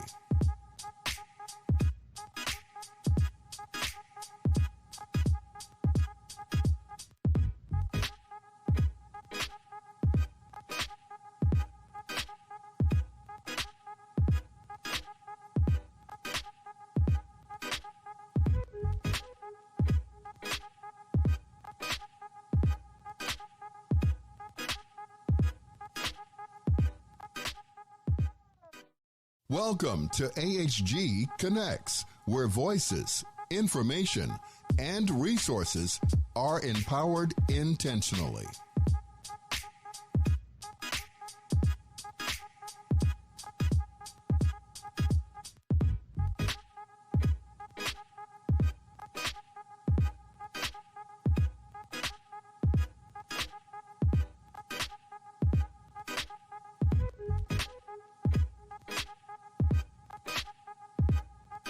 Market, advertise, and sponsor your business with Vietnam veteran Cliff Kelly and America's Heroes Group, where information and resources are intentionally disseminated via radio, print, and social media. Call our office for more details at 312-803-2618. Market, advertise, and sponsor your business with Vietnam veteran Cliff Kelly and America's Heroes Group, where information and resources are intentionally disseminated via radio. I'm Ken Jennings. All of us here at Jeopardy want to thank you for your service to our nation. We truly honor and appreciate you, and what's more, we're looking for contestants like you to play on our show. So head to Jeopardy.com now and take the Anytime test, and we're looking forward to seeing you soon right here on the Alex Trebek stage.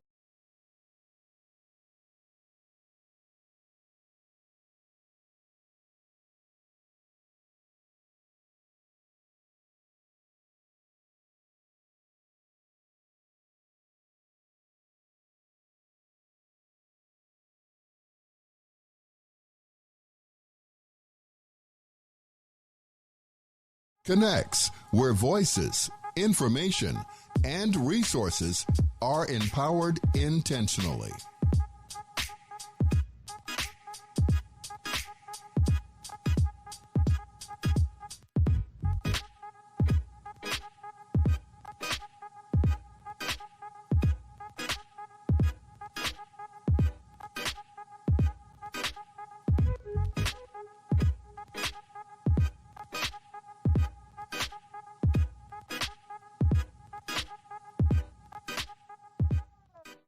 Welcome, market, advertise, and sponsor your business with Vietnam veteran Cliff Kelly and America's Heroes Group, where information and resources are intentionally disseminated via radio, print, and social media. Call our office for more details at 312-803-2618. Market, advertise, and sponsor your business with Vietnam veteran Cliff Kelly and welcome to AHG Connects, where voices, information, and resources are empowered intentionally. I'm Ken Jennings. All of us here at Jeopardy want to thank you for your service to our nation.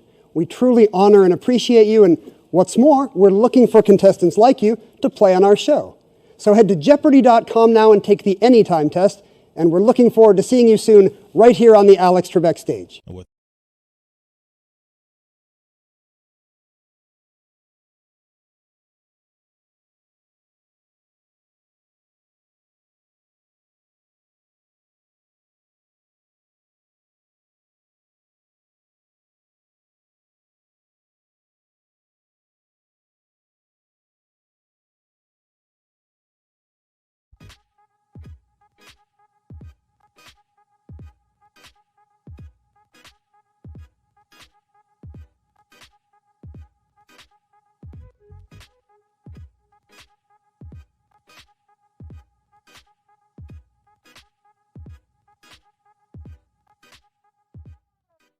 Welcome to AHG Connects, where voices, information, and resources are empowered intentionally.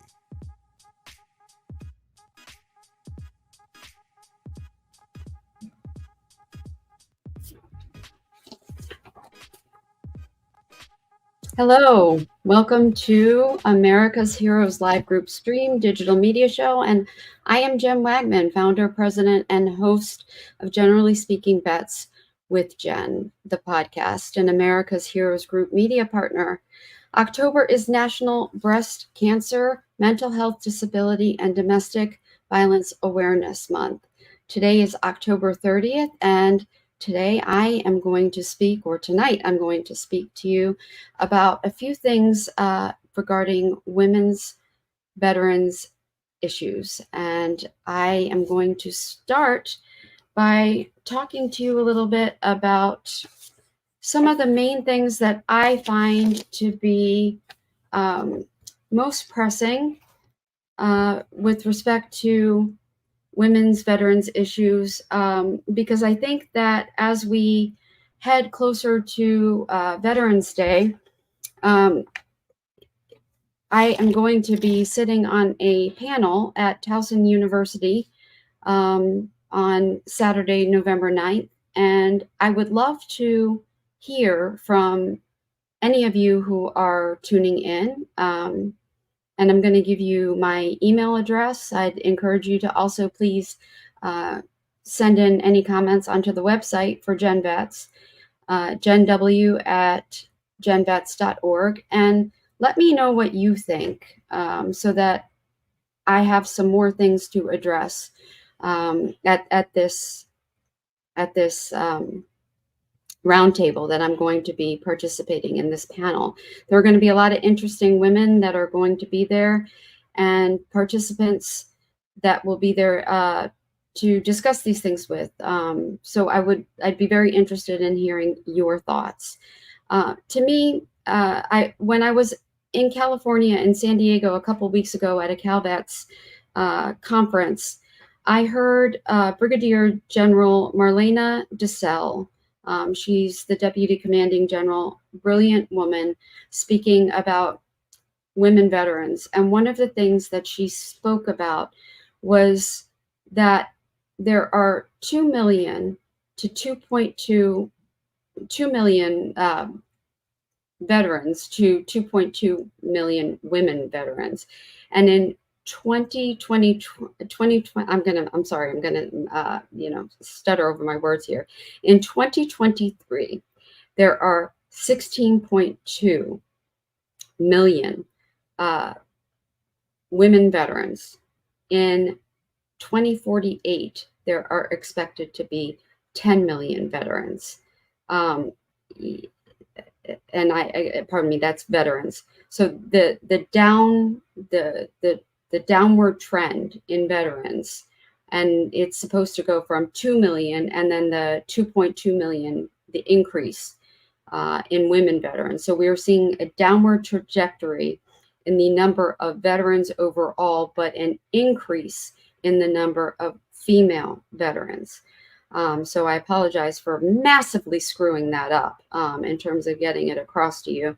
But my point is that there is a very large number of increase in female veterans, a decrease in veterans overall, and we have a big number of issues that are facing our female population, which are not being addressed as well as I personally would like to see, and the number of clients I deal with, and veterans who are not necessarily my clients, but that I talk to on a regular basis and interact with, mention and bring to me.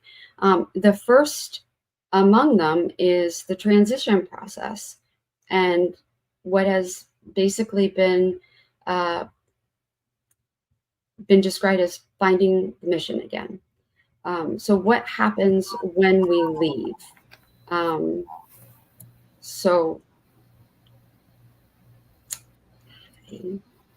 Commander Wells, it's nice to see you.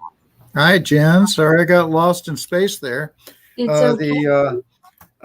Technology is beautiful when it works. Yes, I didn't realize they were going to bring you in until a little bit later. I thought we were going to do me just now, but I'm so happy to see you. Well, Jen, it's good to see you too. And look, I'm willing to sit here patiently while you go through and do you, because it's always a pleasure to watch you talk. Well, that's just fine. So if that's what we're going to do, then I will continue to talk about my female veteran issues, and you can watch me talk.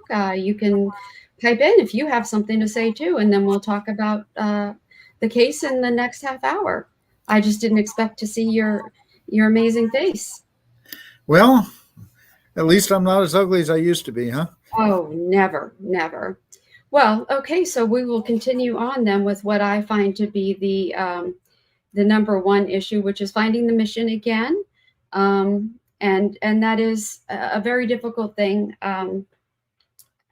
as it has been, when they come back, what is facing them, whether they are married, having children, and have to become mom again, in addition to finding a job, transitioning out, which is a problem in general for all veterans. Let me be clear about that.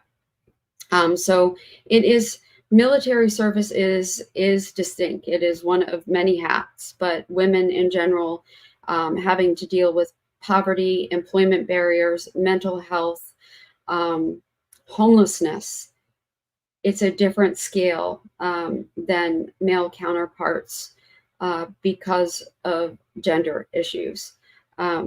Dealing with homelessness in particular is different because there is a level at which having to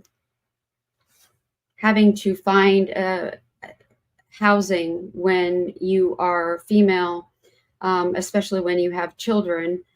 There are many homeless shelters that will not mix you with men. So the ability for you to find a shelter is not the same as being a man. So it is something that is very different, very difficult. And I do apologize. Your Commander Wells here.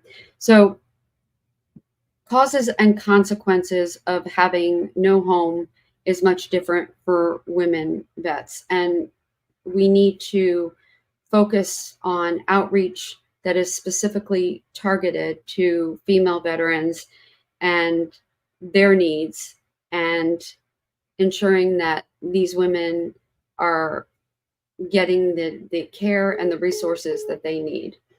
The next thing that we need to focus upon is the mental health resources that are available for women. MST, military sexual assault, is something that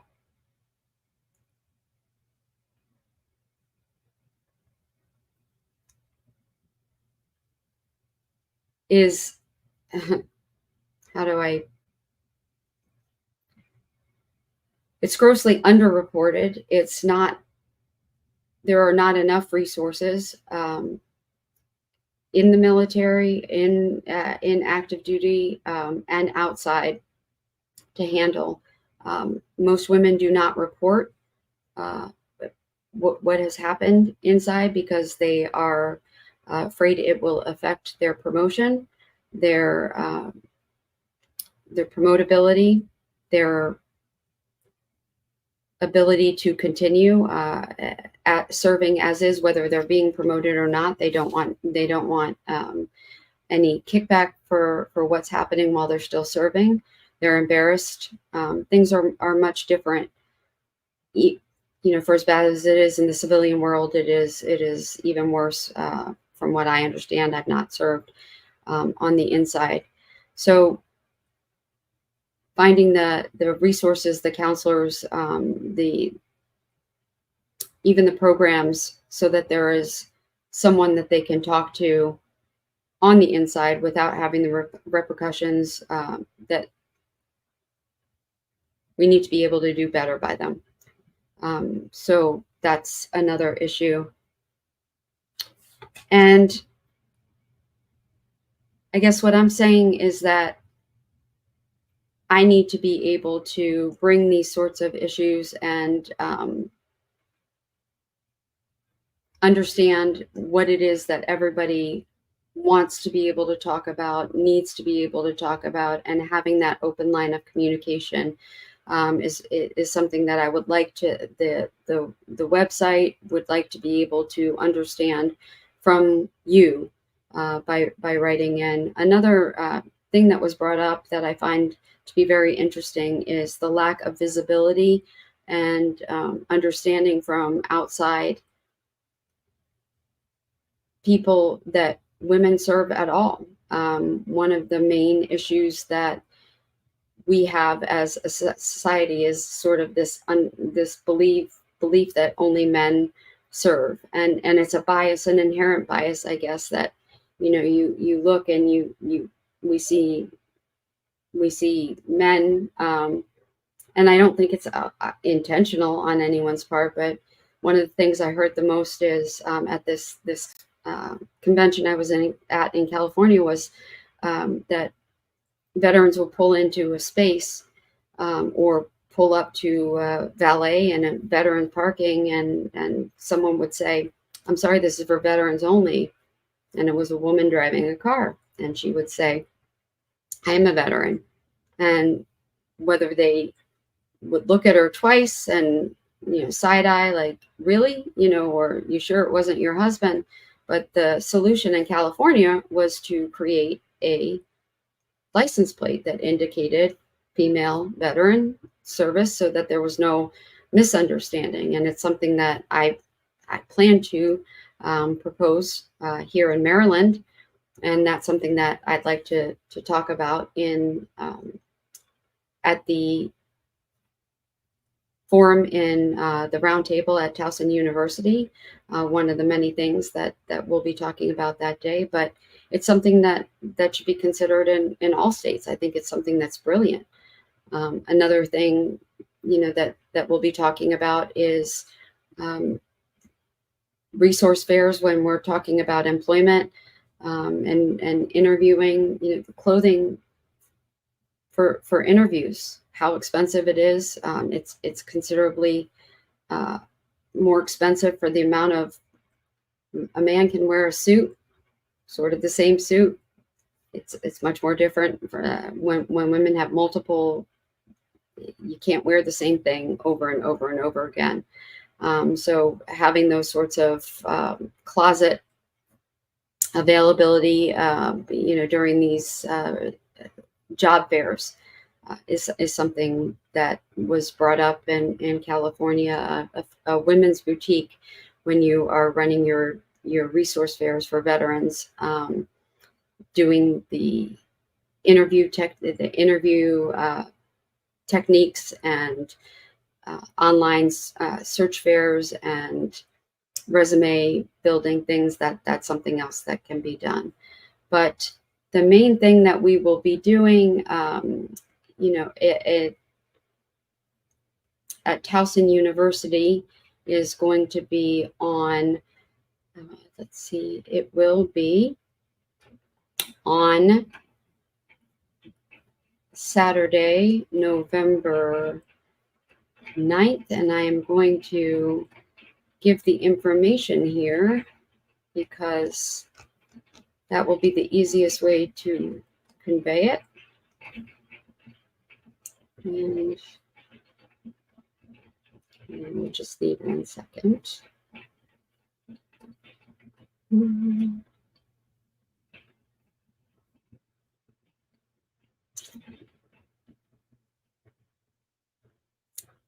And it would be helpful if I'm looking in the right thing. Okay, so Towson University and Baltimore County Commission for Veterans Affairs, and it will be a Veterans Day celebration resource fair and military appreciation game tailgate. And that will be Saturday, November 9th from 10 to 2:30 p.m. Towson University's Union Building and then Unitas Stadium. Parking will be at Towson University's Union Garage. And questions can be directed at 410-704-2991. And the resource fair will be at the Union Building in the ballroom on the 3rd floor. And the event will be from 10 a.m. to 2:30 on Sunday, November 9th. And setup will begin at 8:30. And of course, there will be breakfast beginning at 9:30. Mission Barbecue will be there, providing free food because Mission Barbecue is awesome. And the football game will be afterward. I think Dario DiBattista, who's the director of the Military and Veterans Center at Towson University and part of the Baltimore County Veterans Commission, is an amazing coordinator of all of this and has put a lot of time into putting this together. And anyone who can come out and join that, it would be a wonderful thing for you to do and join. And I do hope that anybody who can put together that information for me will do that. So I look forward to that, and thank you for doing that for me. So have a good night. Thanks.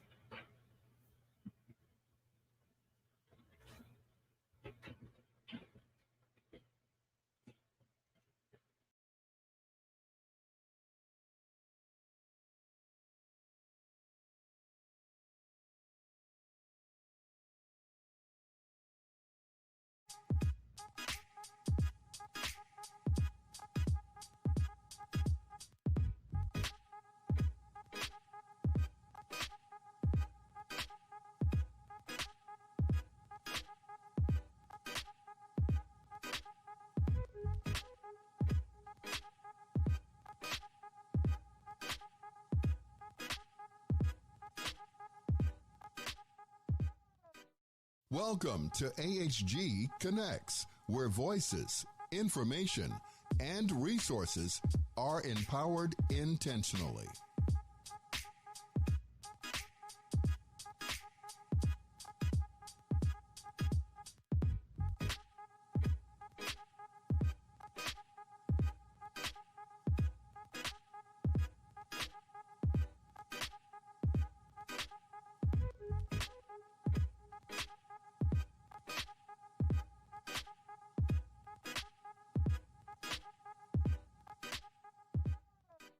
Welcome to AHG Connects, where voices, information, and resources are empowered intentionally.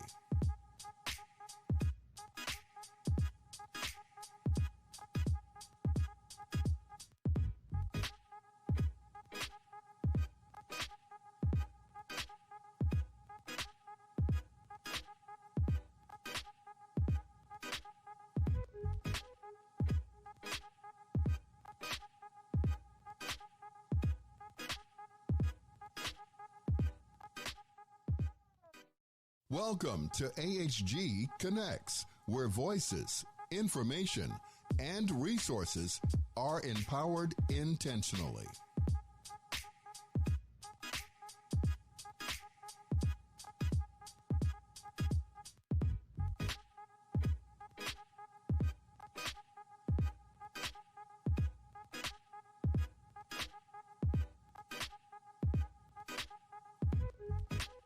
Market, advertise, and sponsor your business with Vietnam veteran Cliff Kelly and America's Heroes Group, where information and resources are intentionally disseminated via radio, print, and social media. Call our office for more details at 312-803-2618. Market, advertise, and sponsor your business with Vietnam veteran Cliff Kelly and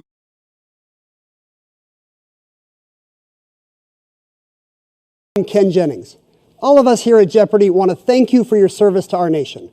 We truly honor and appreciate you, and what's more, we're looking for contestants like you to play on our show.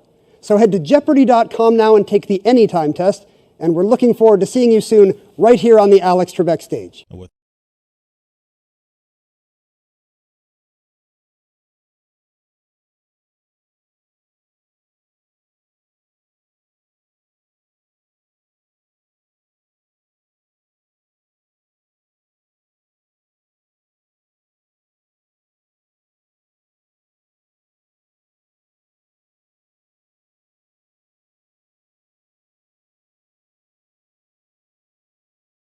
Empowered intentionally.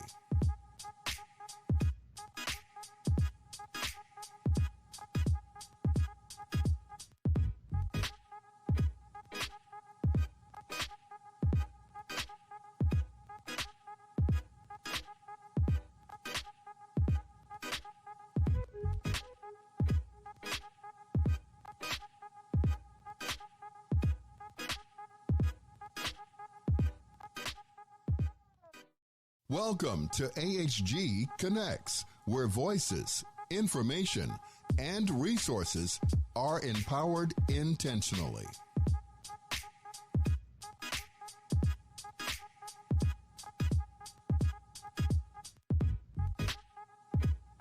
Market, advertise, and sponsor your business with Vietnam veteran Cliff Kelly and America's Heroes Group, where information and resources are intentionally disseminated via radio, print, and social media. Call our office for more details at 312-803-2618.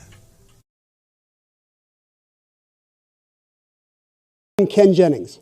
All of us here at Jeopardy want to thank you for your service to our nation. We truly honor and appreciate you, and what's more, we're looking for contestants like you to play on our show. So head to Jeopardy.com now and take the Anytime test, and we're looking forward to seeing you soon right here on the Alex Trebek stage.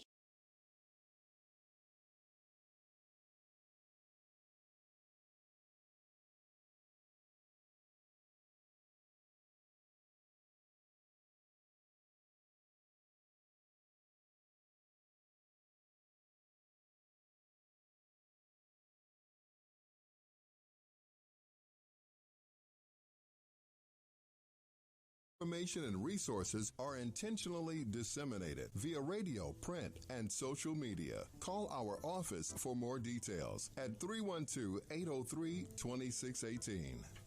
Market, advertise, and sponsor your business with Vietnam veteran Cliff Kelly and America's Heroes Group, where information and resources are intentionally disseminated via radio, print, and social media. Welcome to AHG Connects, where voices, information, and resources are empowered intentionally.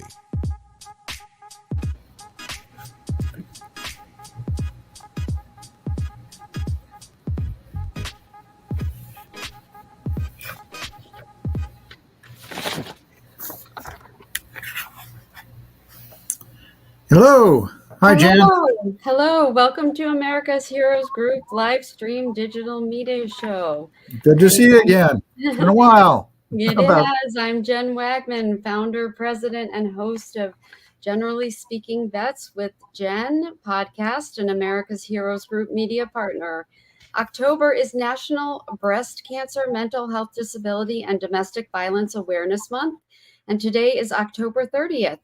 My guest panelist is retired Naval Commander John B. Wells.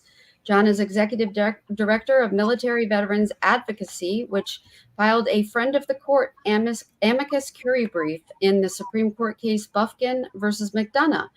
Oral arguments were heard in this case just 2 weeks ago, Wednesday, October 16th, 2024, in this landmark case that will determine the future of the benefit of the doubt rule in veterans benefits cases. And tonight, John is going to talk to us about MVA's filing with the court and how he thinks that the argument went. Welcome, John. Thank you for joining me tonight.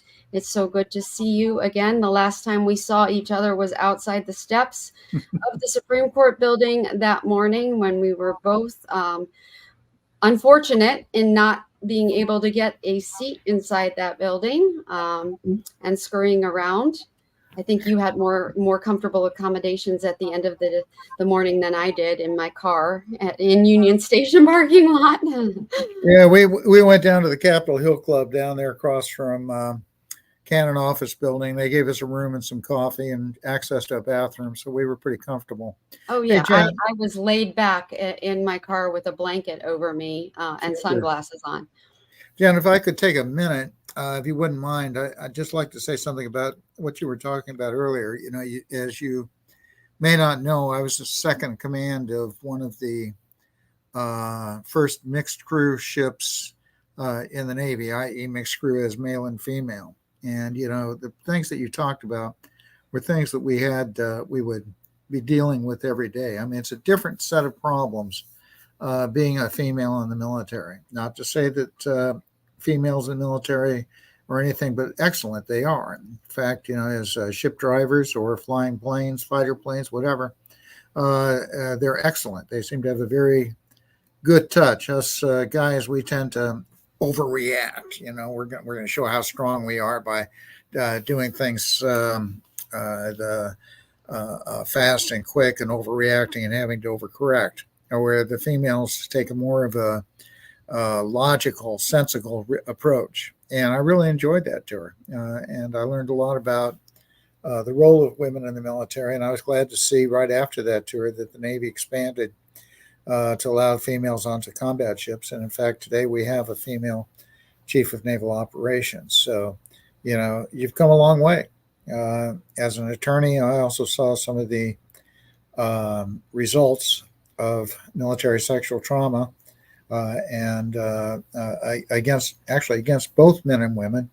The women were certainly more numerous, and the post-traumatic stress that they went through was just unbelievable. So, you know, I was glad to hear you call attention to it. However, in my current life, I'm an attorney, and I was not a JAG now. I worked for a living when I was on active duty. But I am an attorney now, and then we formed Military Veterans Advocacy in 2012.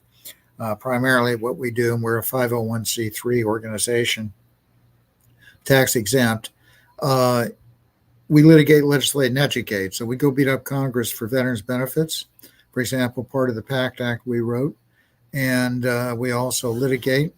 We file amicus briefs at the Federal Circuit and the Supreme Court level.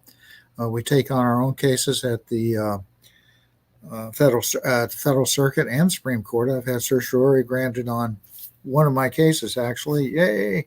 But they didn't. They vacated the judgment and sent it back. I didn't get a chance to argue, so I was a little upset about that. But what the heck? But in 2019, as you remember, we won the case of Procopio versus Wilkie that extended benefits, herbicide benefits, to 90,000 folks in the bays and harbors and territorial seas of Vietnam. So Bufkin, was one of our more important cases because of what it deals with.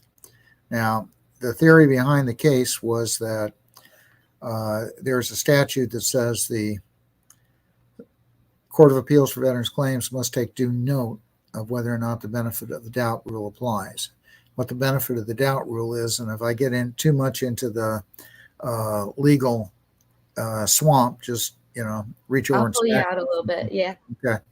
What it does is say, if the two sets of facts are in equipoise or basically equal, not necessarily exactly equal, but close, then the benefit of the doubt goes to the veteran.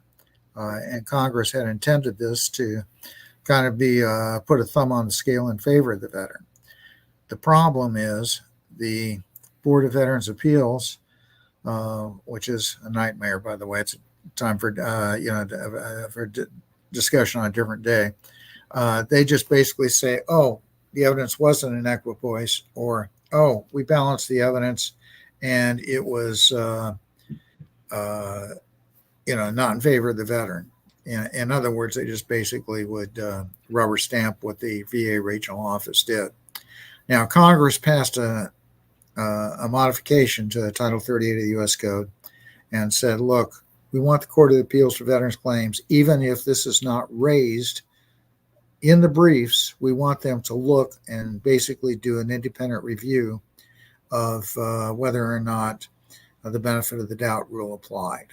And, you have to remember the folks at the Board of Veterans Appeals are not judges. They call themselves judges, Wow. but they're not. Only Congress can establish a judiciary, and they didn't. But they just say, well, we'll put on a black robe and we'll call ourselves veterans law judges. So welcome to my world.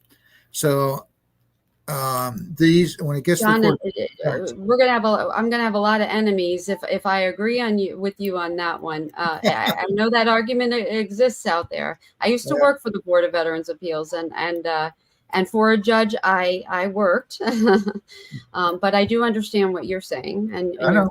Yes. So and don't worry about it, Jen. I got a lot of enemies out there too. I know. Okay. I know.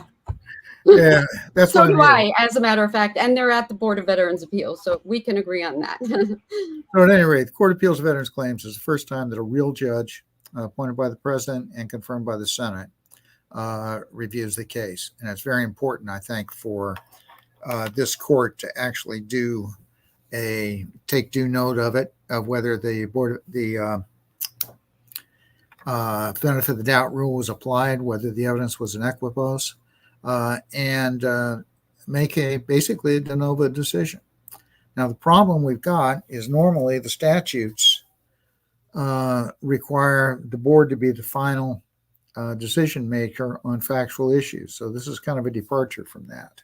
And I think it's a good departure. Now, the VA opposed that, of course, and said, no, we don't have to do that. There's another statute that governs and says that the court will just hold themselves to a clearly erroneous standard. In other words, that the board wasn't clearly erroneous, and that's almost, like 100% error, that the board doesn't have to do anything else. Well, the issue before the Supreme Court was, wait a minute, we've got two statutes. Neither one of them are conflicting. One complements each other, supplements the other one, and the court should find that both of these statutes are valid. It's the legal term for it is in pari materia, which is Latin for basically you read everything together. Okay, and that was the argument that was presented by Melanie Bostwick, who did the presentation for the court. Now, we came in with an amicus in support of the pro-veterans canon. She did the presentation for the veterans. For Mr. Buffkins, right? For Mr. Buffkins, and she was phenomenal. Outstanding. She's one of the best appellate arguments I've ever seen. To be honest with you, I was in awe. We brought her in to do the final en banc argument on Procopio. Mm-hmm. And she did extremely well.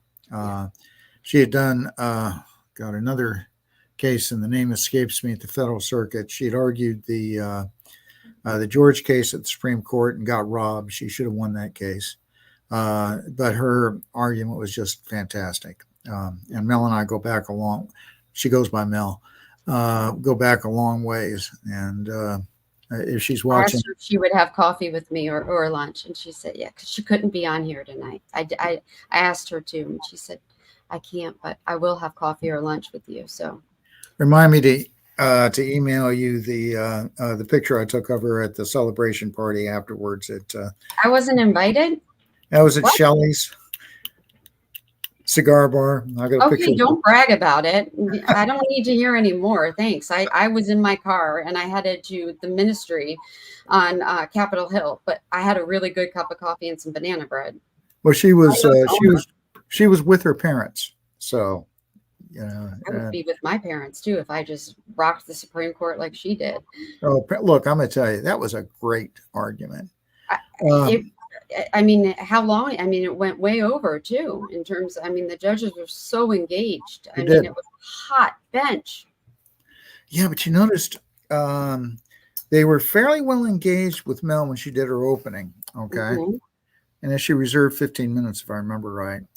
But the Solicitor General guy walked up there and it was just like, let's all jump on him at once. I mean, gosh, even Justice Thomas asked a question that was friendly with veterans. Okay. It was like a soap opera. If you're, I mean, listen, we probably sound like geeks here, but I mean, I was going, no, stop. You're interrupting the judges.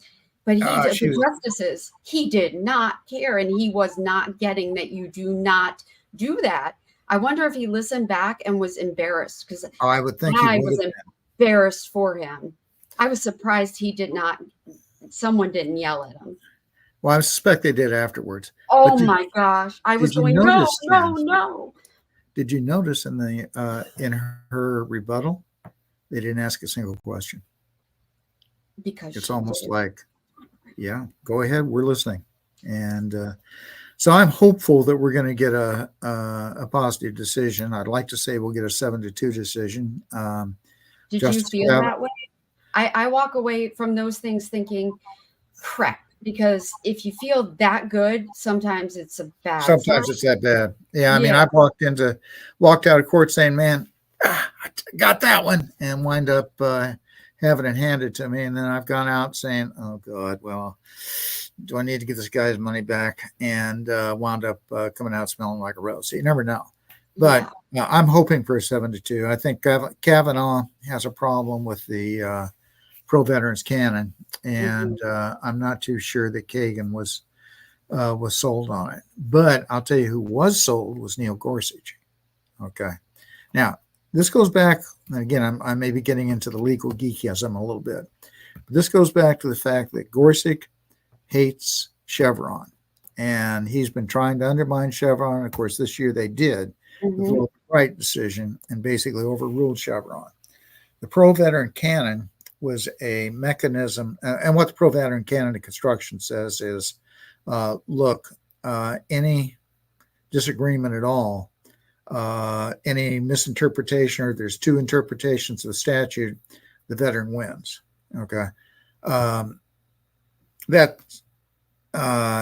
So that's basically was a tool to undermine Chevron, and Gorsuch embraced it. Okay.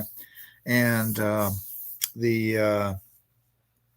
God, you can tell my age. One of the other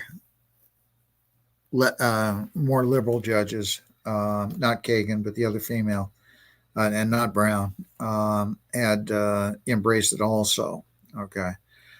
So we felt pretty comfortable that we were going to be trucking along and doing fine. And that's where we wrote our amicus brief. The problem was in a previous decision, Kavanaugh and Comey Barrett had basically said, wait a minute.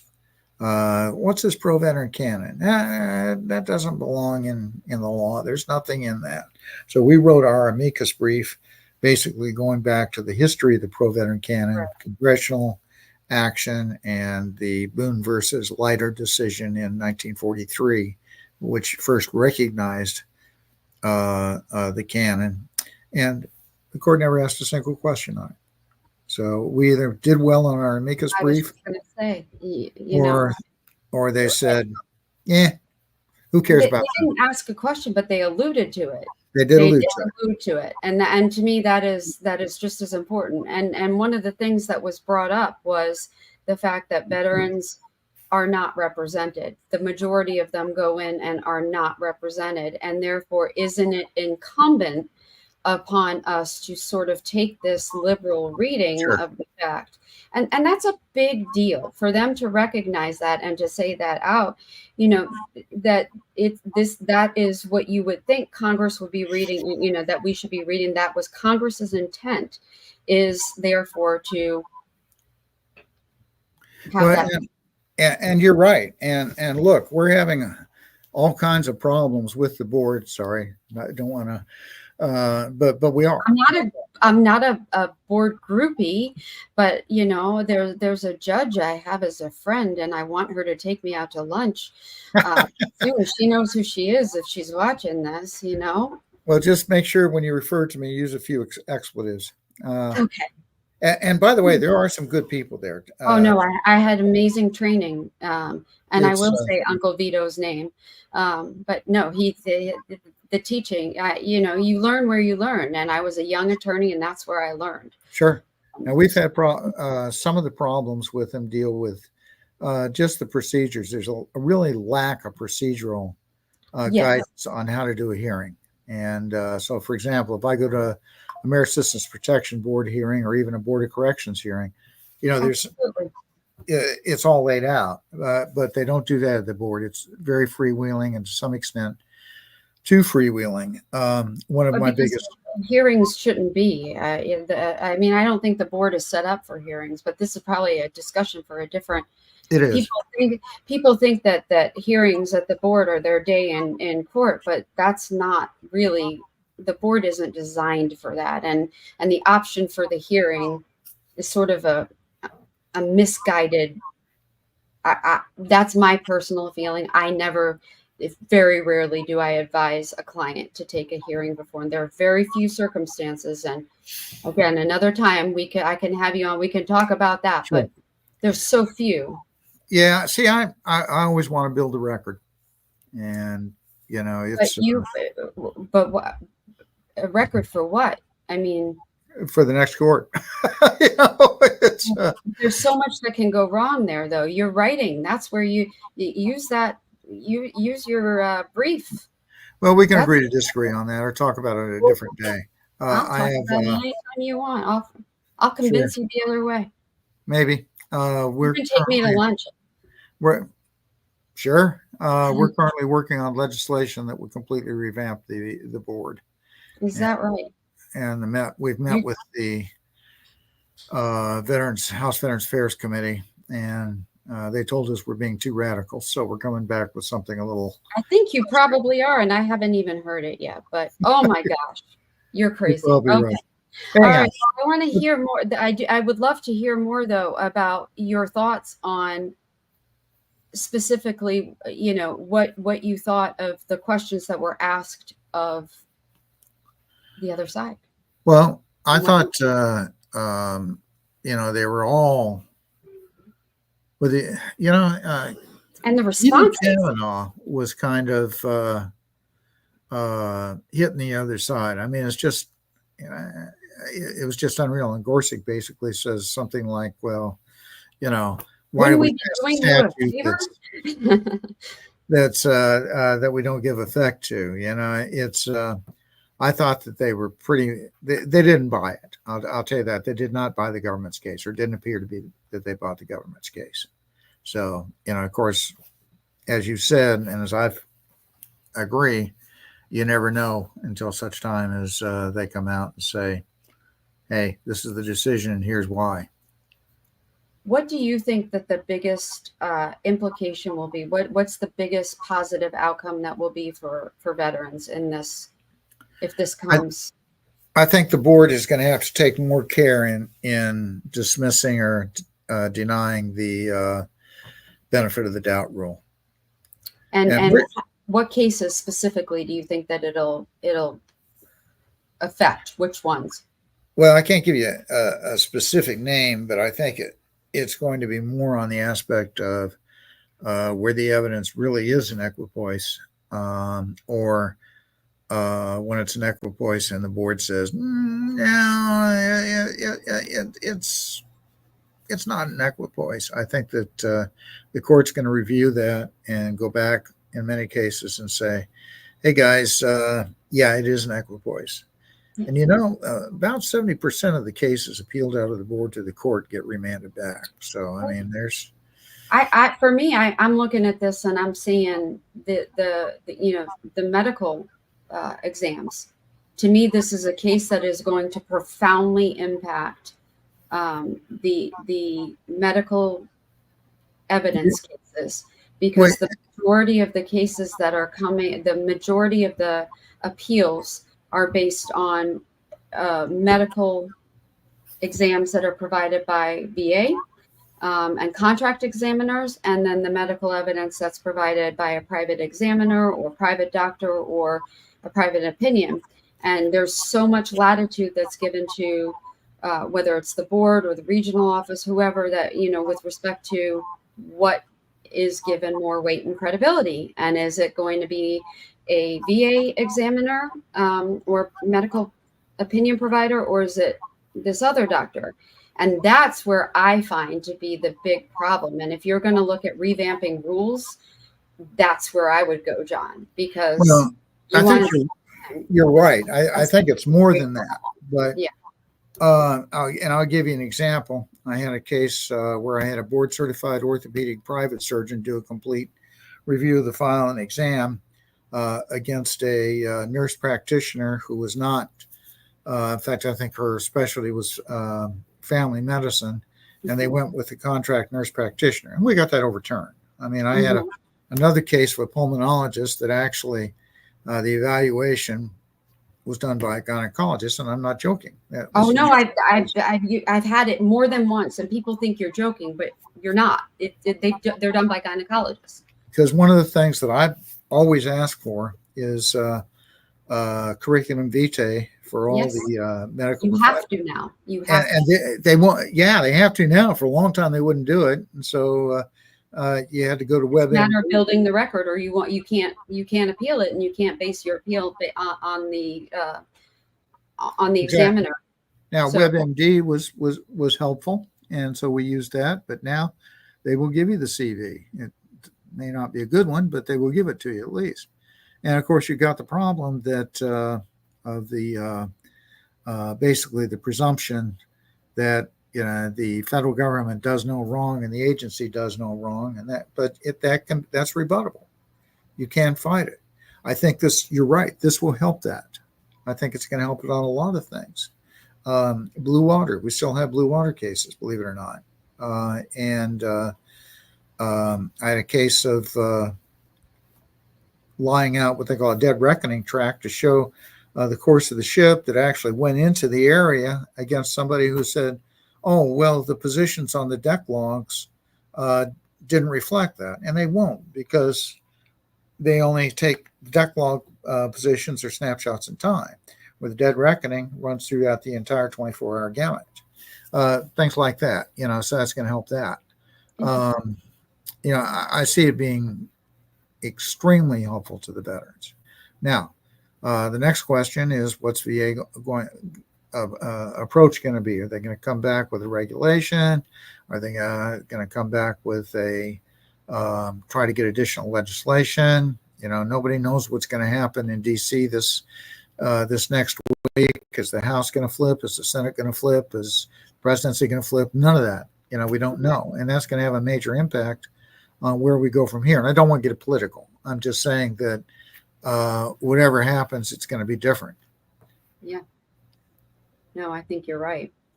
But I do think that it's something that'll be it's a necessary decision. And if it goes the way I'm hoping it goes, it'll be something that is actually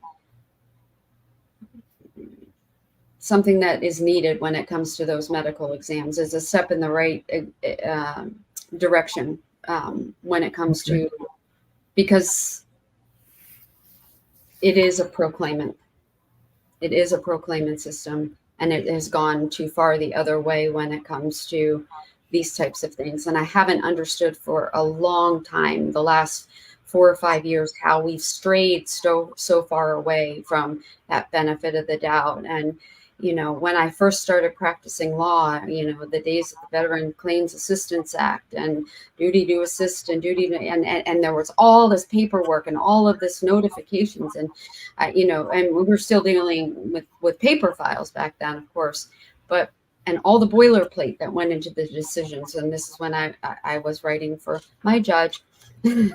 My judges, you're supposed to smile and you're supposed to say, Jen, but come on. And it is a problem. I mean, one of the problems right now is getting a hold of a claims file. I'm locked out of VBMS because of another suit that we have going on that deals about basically the VA is to get into VBMS, you've got to tell the VA that they can come inspect your computers at any time, and there's some other issues too. So I'm out of VBMS, and they say, "Oh no, don't worry about it. You can get a CD-ROM."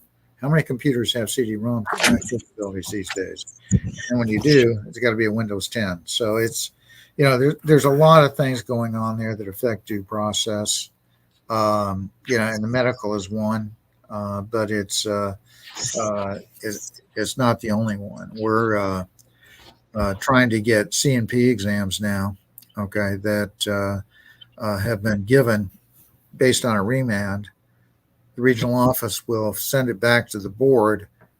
They will not send us a copy of the C&P exam, and then we have to write. That's been a while. And so we have to send a letter in saying, "Hey guys, you can't make a decision on something we haven't seen." And that's right.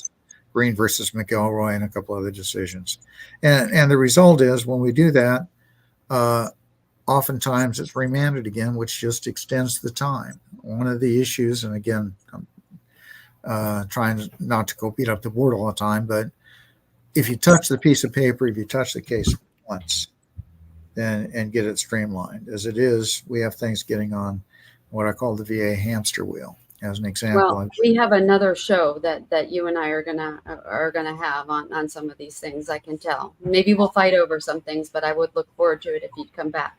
Well, look, we'll be up in DC last week of January, first week of February. Why don't you go on the Hill with us for a day or two and see what we do? I would love it. I would love it. I'm sure I'd learn a thing or two. Well, it keeps us going. Okay. But at any rate, military veterans advocacy, that's part of our job, is to go up there and do that. And you don't mind my doing a very quick commercial. Our website is www.militaryveteransadvocacy.org. We are a 501c3, and all donations are tax deductible. Thank you so much for being with me tonight, John, and always a pleasure to talk to you. Okay. And I look forward to the next time. Thank you, everyone, for tuning in tonight, and have a great evening. Thanks, John. Talk to you soon.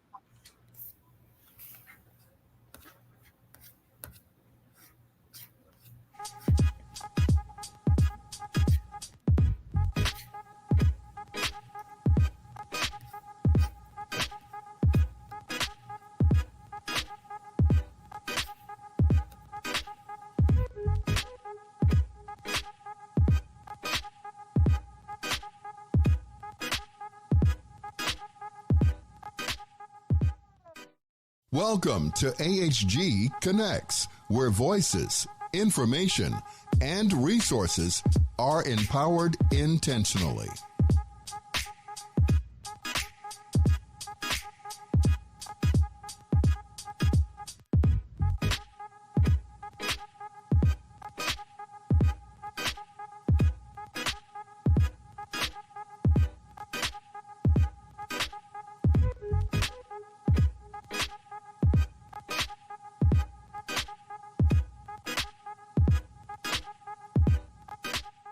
Market, advertise, and sponsor your business with Vietnam veteran Cliff Kelly and America's Heroes Group, where information and resources are intentionally disseminated via radio, print, and social media. Call our office for more details at 312-803-2618.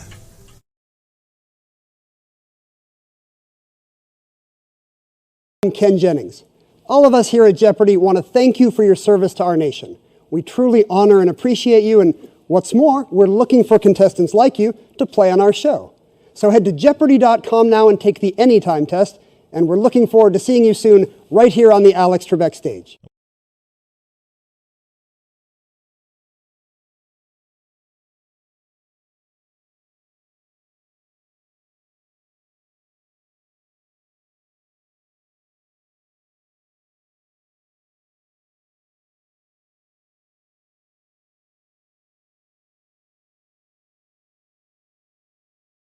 Group, where information and resources are intentionally disseminated via radio, print, and social media. Call our office for more details at 312-803-2618. Market, advertise, and sponsor your business with Vietnam veteran Cliff Kelly and America's Heroes Group, where information and resources are intentionally disseminated via radio, print, and social media. Call our office for more details at 312. Welcome to AHG Connects, where voices, information, and resources are empowered intentionally.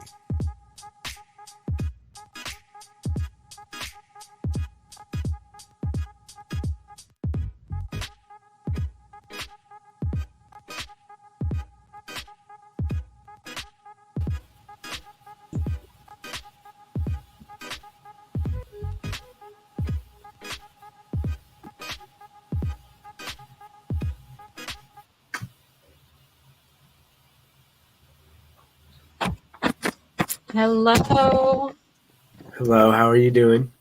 Welcome to America's Heroes Group live stream digital media show. I'm Jen Wagman, founder, president, and host of the Generally Speaking Vets with Jen podcast and America's Heroes Group media partner. October is National Breast Cancer, Mental Health Disability, Domestic Violence Awareness Month.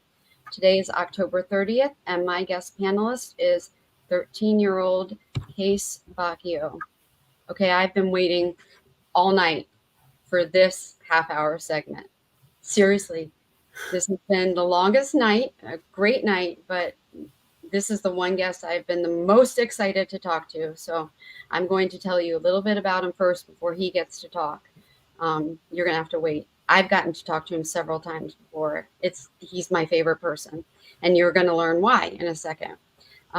Because yes, he's 13 years old, but I get to tell you a little bit about how I came about to know him first. And first, I'm going to introduce you the way your mom told me to introduce you. And then you can have the floor because we have a whole half hour together. And some people ask me, is he going to be able to talk for a half hour?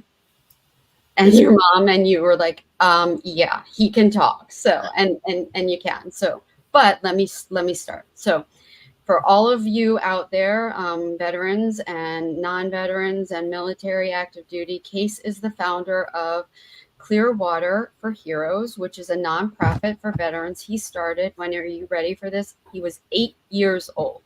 8 years old. And so tonight, Case is going to tell me how it's possible that I have failed as a parent 4 times over not to raise an 8-year-old that has started a nonprofit for veterans. That has raised almost 50,000, if not over 50,000 at this point. Yes, ma'am. To the point that he's 13 years old. So think about how you're going to answer that. 4 kids I have, and none of them has done anything like that. They're nice, they're sweet sometimes, but they have not done what you have done. Okay, so Case is 13, and he is a student at Manheim Township Middle School. He is into football, wrestling, track and field, and an organization called Where Everyone Belongs, Boy Scouts, photography, and team fast-tracked ground sports specialist. Okay, so Clear Water for Heroes is a grassroots organization dedicated to bringing awareness to and support for our nation's heroes and their families through fundraising and financial support to other like-minded organizations. And this is what your mom wrote, okay? In July 2019, Case and his family were invited to attend the Team Fast Track and Blue Skies for the Good Guys and Gals Warrior Foundation's Warrior Weekend to Remember. Warrior Weekend to Remember is a 5-day event that is held annually in Middletown, Ohio. Close to my heart. I went to Miami of Ohio, so it's close. The event invites Purple Heart recipients, Gold Star families and Blue Shield families and combat injured veterans. All participants attend with no out-of-pocket expenses. Following that initial event, Case asked his parents how he could sponsor a warrior or family to attend the event in 2020.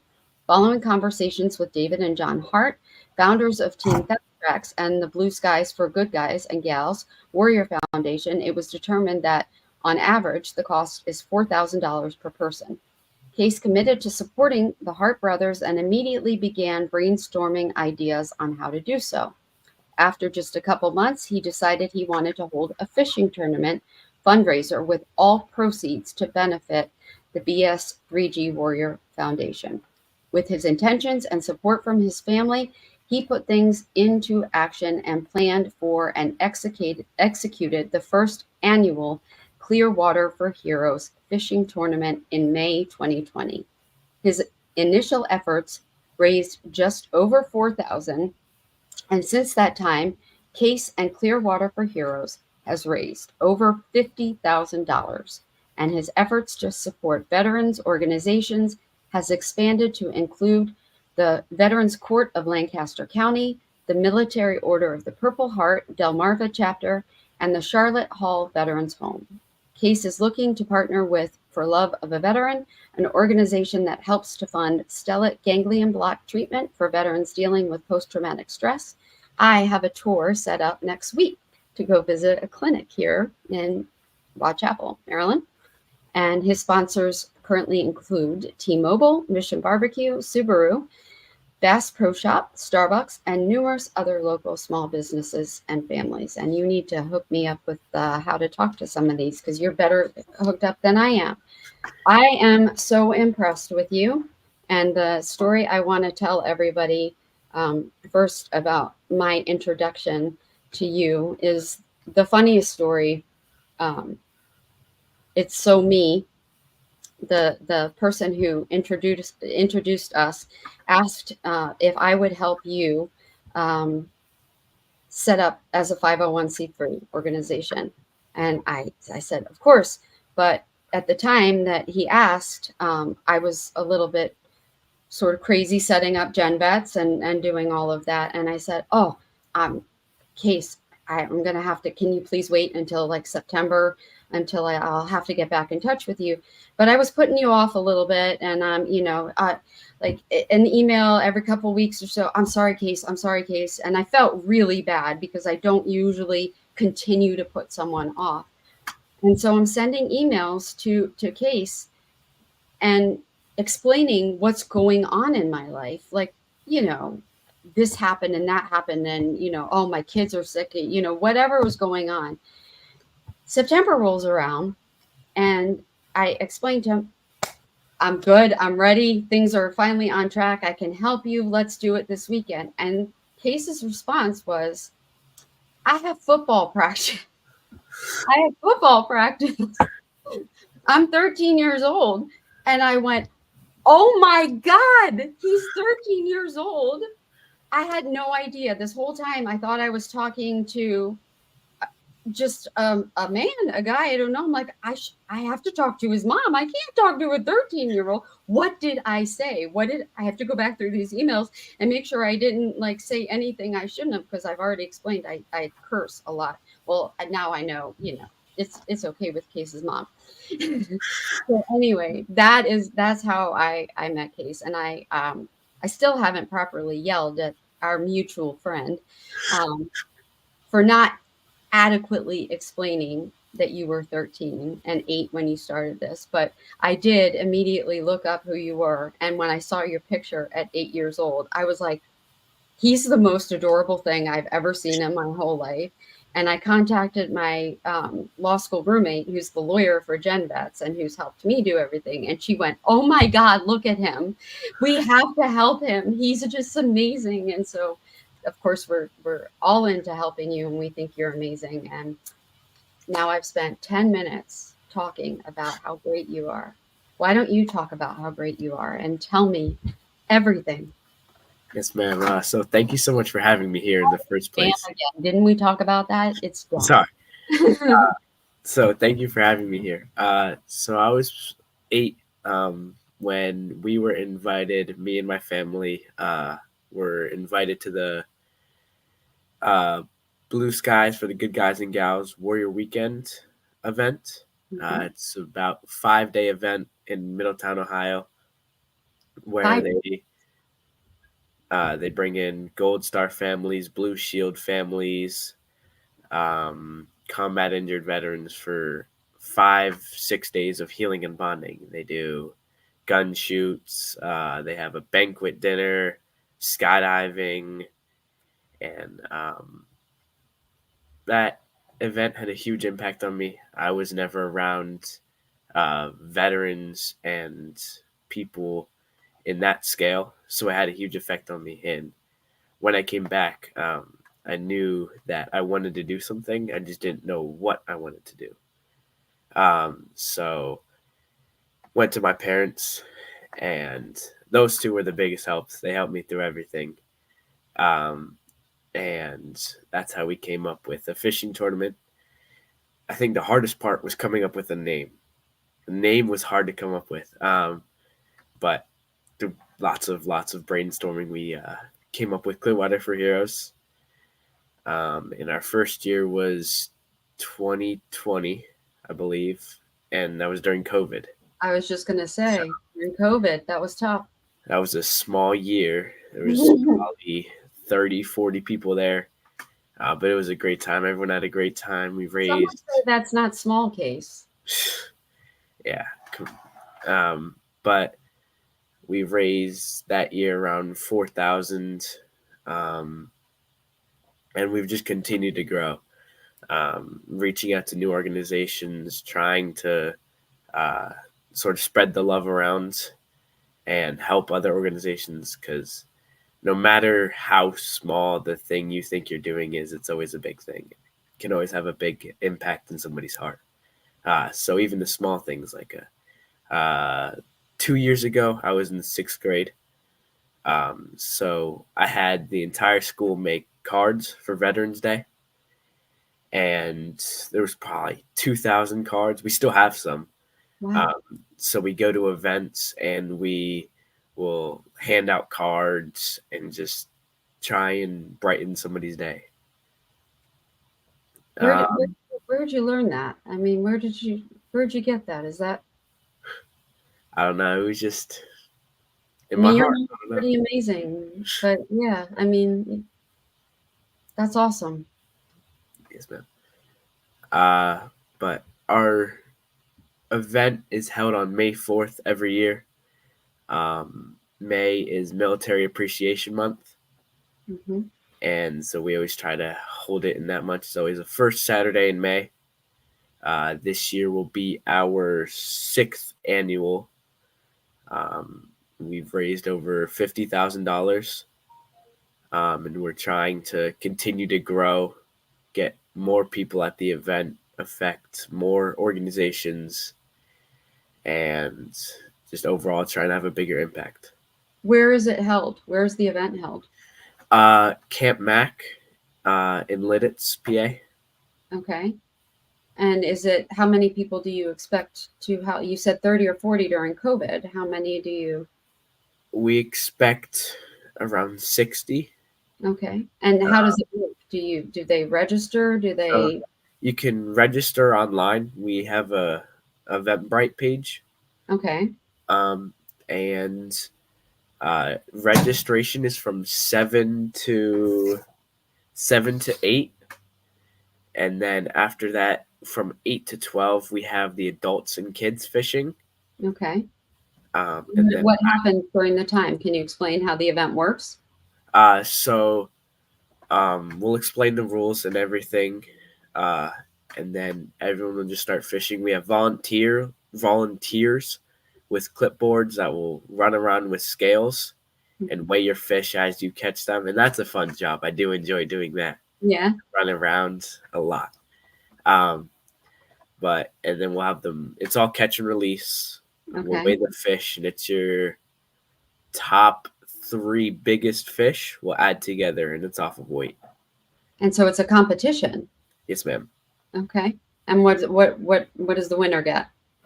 For the adults, you get for first place gets a $70, gets $70. Mm-hmm. Second place gets 45, and third gets 35. So, all right, and what is the entry fee?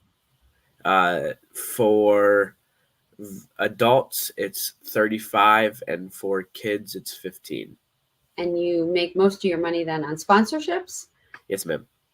And do people come and set up tables? Is it sort of an event for the day? Like, we have had a few tables set up in the past. mm-hmm. What is it? Lancaster Mennonite Church, I believe. Okay. Comes and sets up a table, and they sell whoopie pies. Oh, really? That's my second favorite part. Okay. So good. That's where all my money goes. All right. Yeah. So but like Mission Barbecue come and have dinner. Yeah. Okay. After lunch, Mission Barbecue will come and provide lunch for all the participants and volunteers. And then we have a raffle. Okay. We have raffle and 50-50. So we'll do those after everyone's done eating. I'm a sucker for those. Yeah. T-shirts? You do T-shirts? We do T-shirts. Every participant gets a T-shirt. Okay. All right. I want to hear about the challenge coin. I heard you have designed your very own challenge coin for this organization. Yes, ma'am. So we worked with Brent from Valor Coins. Wow. There's the front. It's our logo. Okay. And then on the back, we have honoring our nation's heroes with the Purple Heart, the Gold Star, and Blue Shield. That is so cool. Yeah. So we worked with Brent from Valor Coins on this, and he was amazing. When did you design that? This was, I'd say, probably our second year. That's when we started to make these. I'm really when your mom told me about that, I about fell off my chair. That's really cool. Yes, ma'am. You know, I might not act as cool as you're supposed to act when you get one of those. Actually, I had to have someone say, "You need to be cool, kid. Be cool." And one of those ones. Yeah. Yeah, you when someone like slips it to you like that, and you then jump up and down and say, "Shut up! Really, stop it!" It sort of defeats the whole purpose of like the way it's intended to be given. Yeah, so people don't generally once you get that reputation for kind of being an idiot about it, you don't really tend to get them much after that. But I'm working on developing a better reputation. It probably didn't help that I just told the story to everybody. But I don't know. Maybe we need to spend more time together, Case. You probably have some things to teach me. So what are your goals this year? What do you have anything specific? Do you have a amount in mind besides getting your friend here to help you get the 501c3 set up before the 2025 tournament? So our goal is to always send to have enough money to send one warrior, which is 4,000. Okay. So our goal, we don't really have a money amount. However much we get is good. Okay.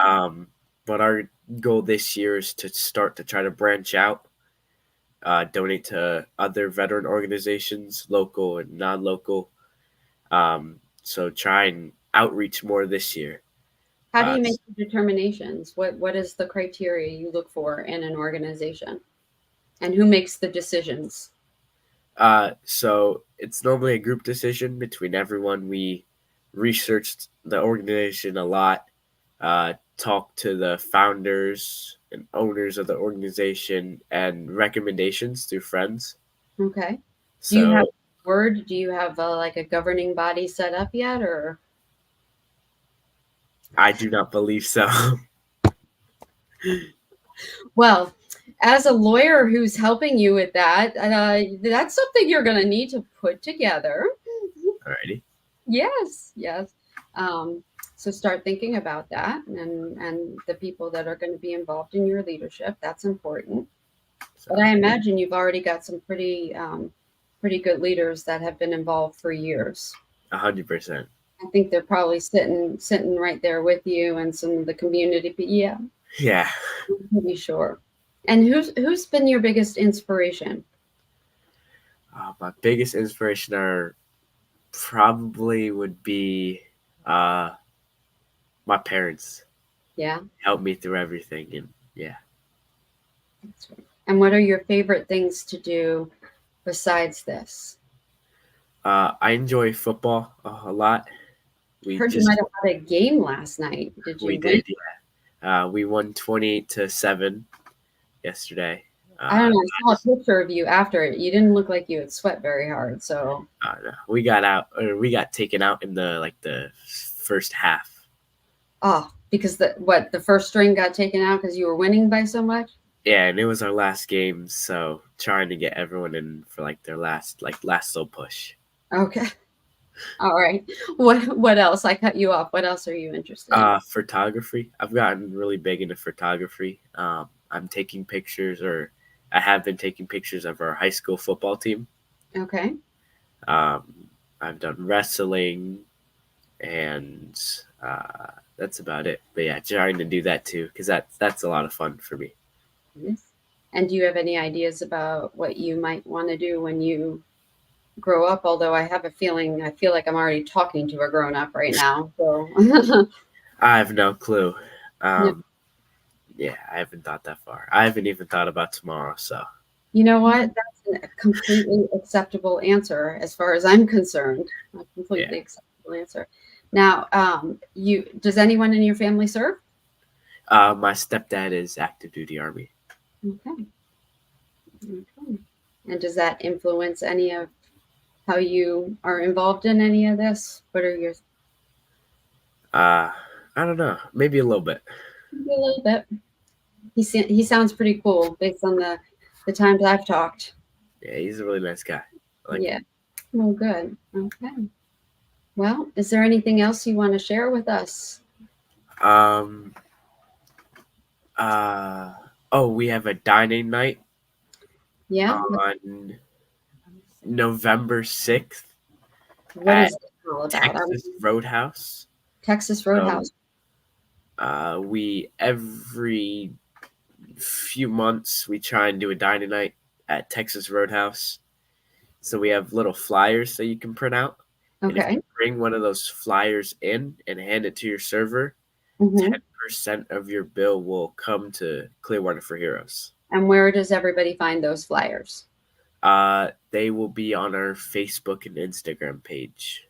And you do that just by searching Clearwater for Heroes? Clearwater for Heroes. Yes, ma'am. That's awesome. And what else did I want to ask you? The one last thing for this year, is there anything that you would like to highlight for your organization for this year? Is there any other events that are coming up, or is there any other information that you'd like to get out there? We have our dining night November the 6th, like I said. How can people donate?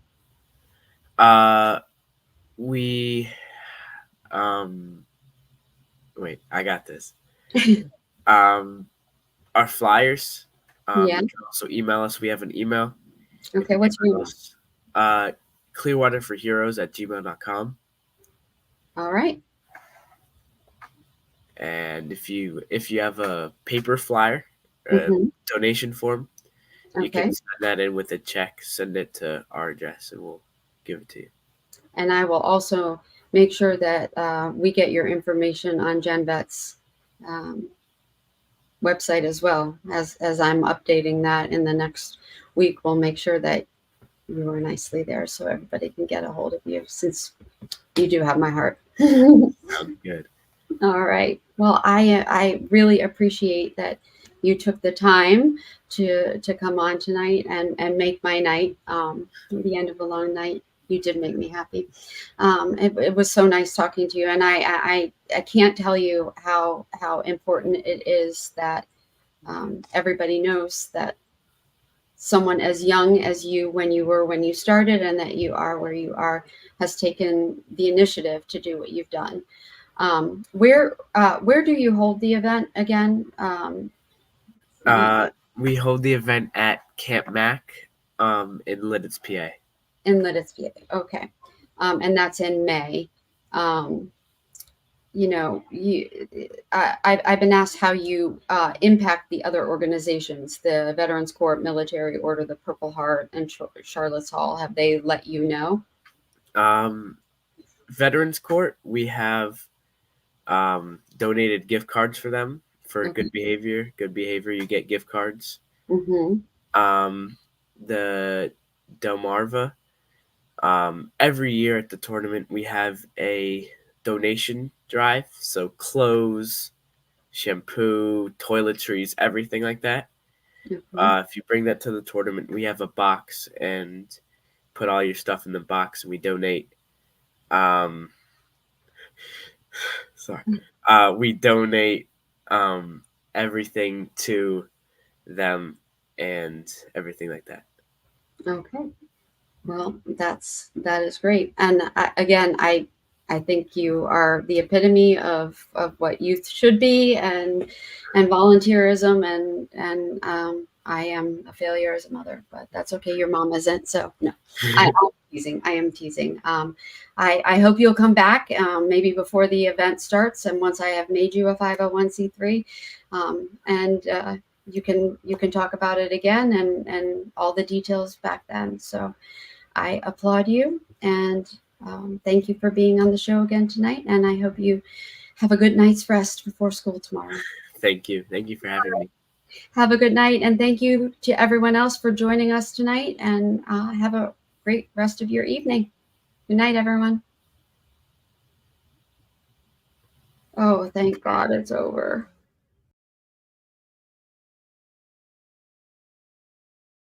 And resources are empowered intentionally.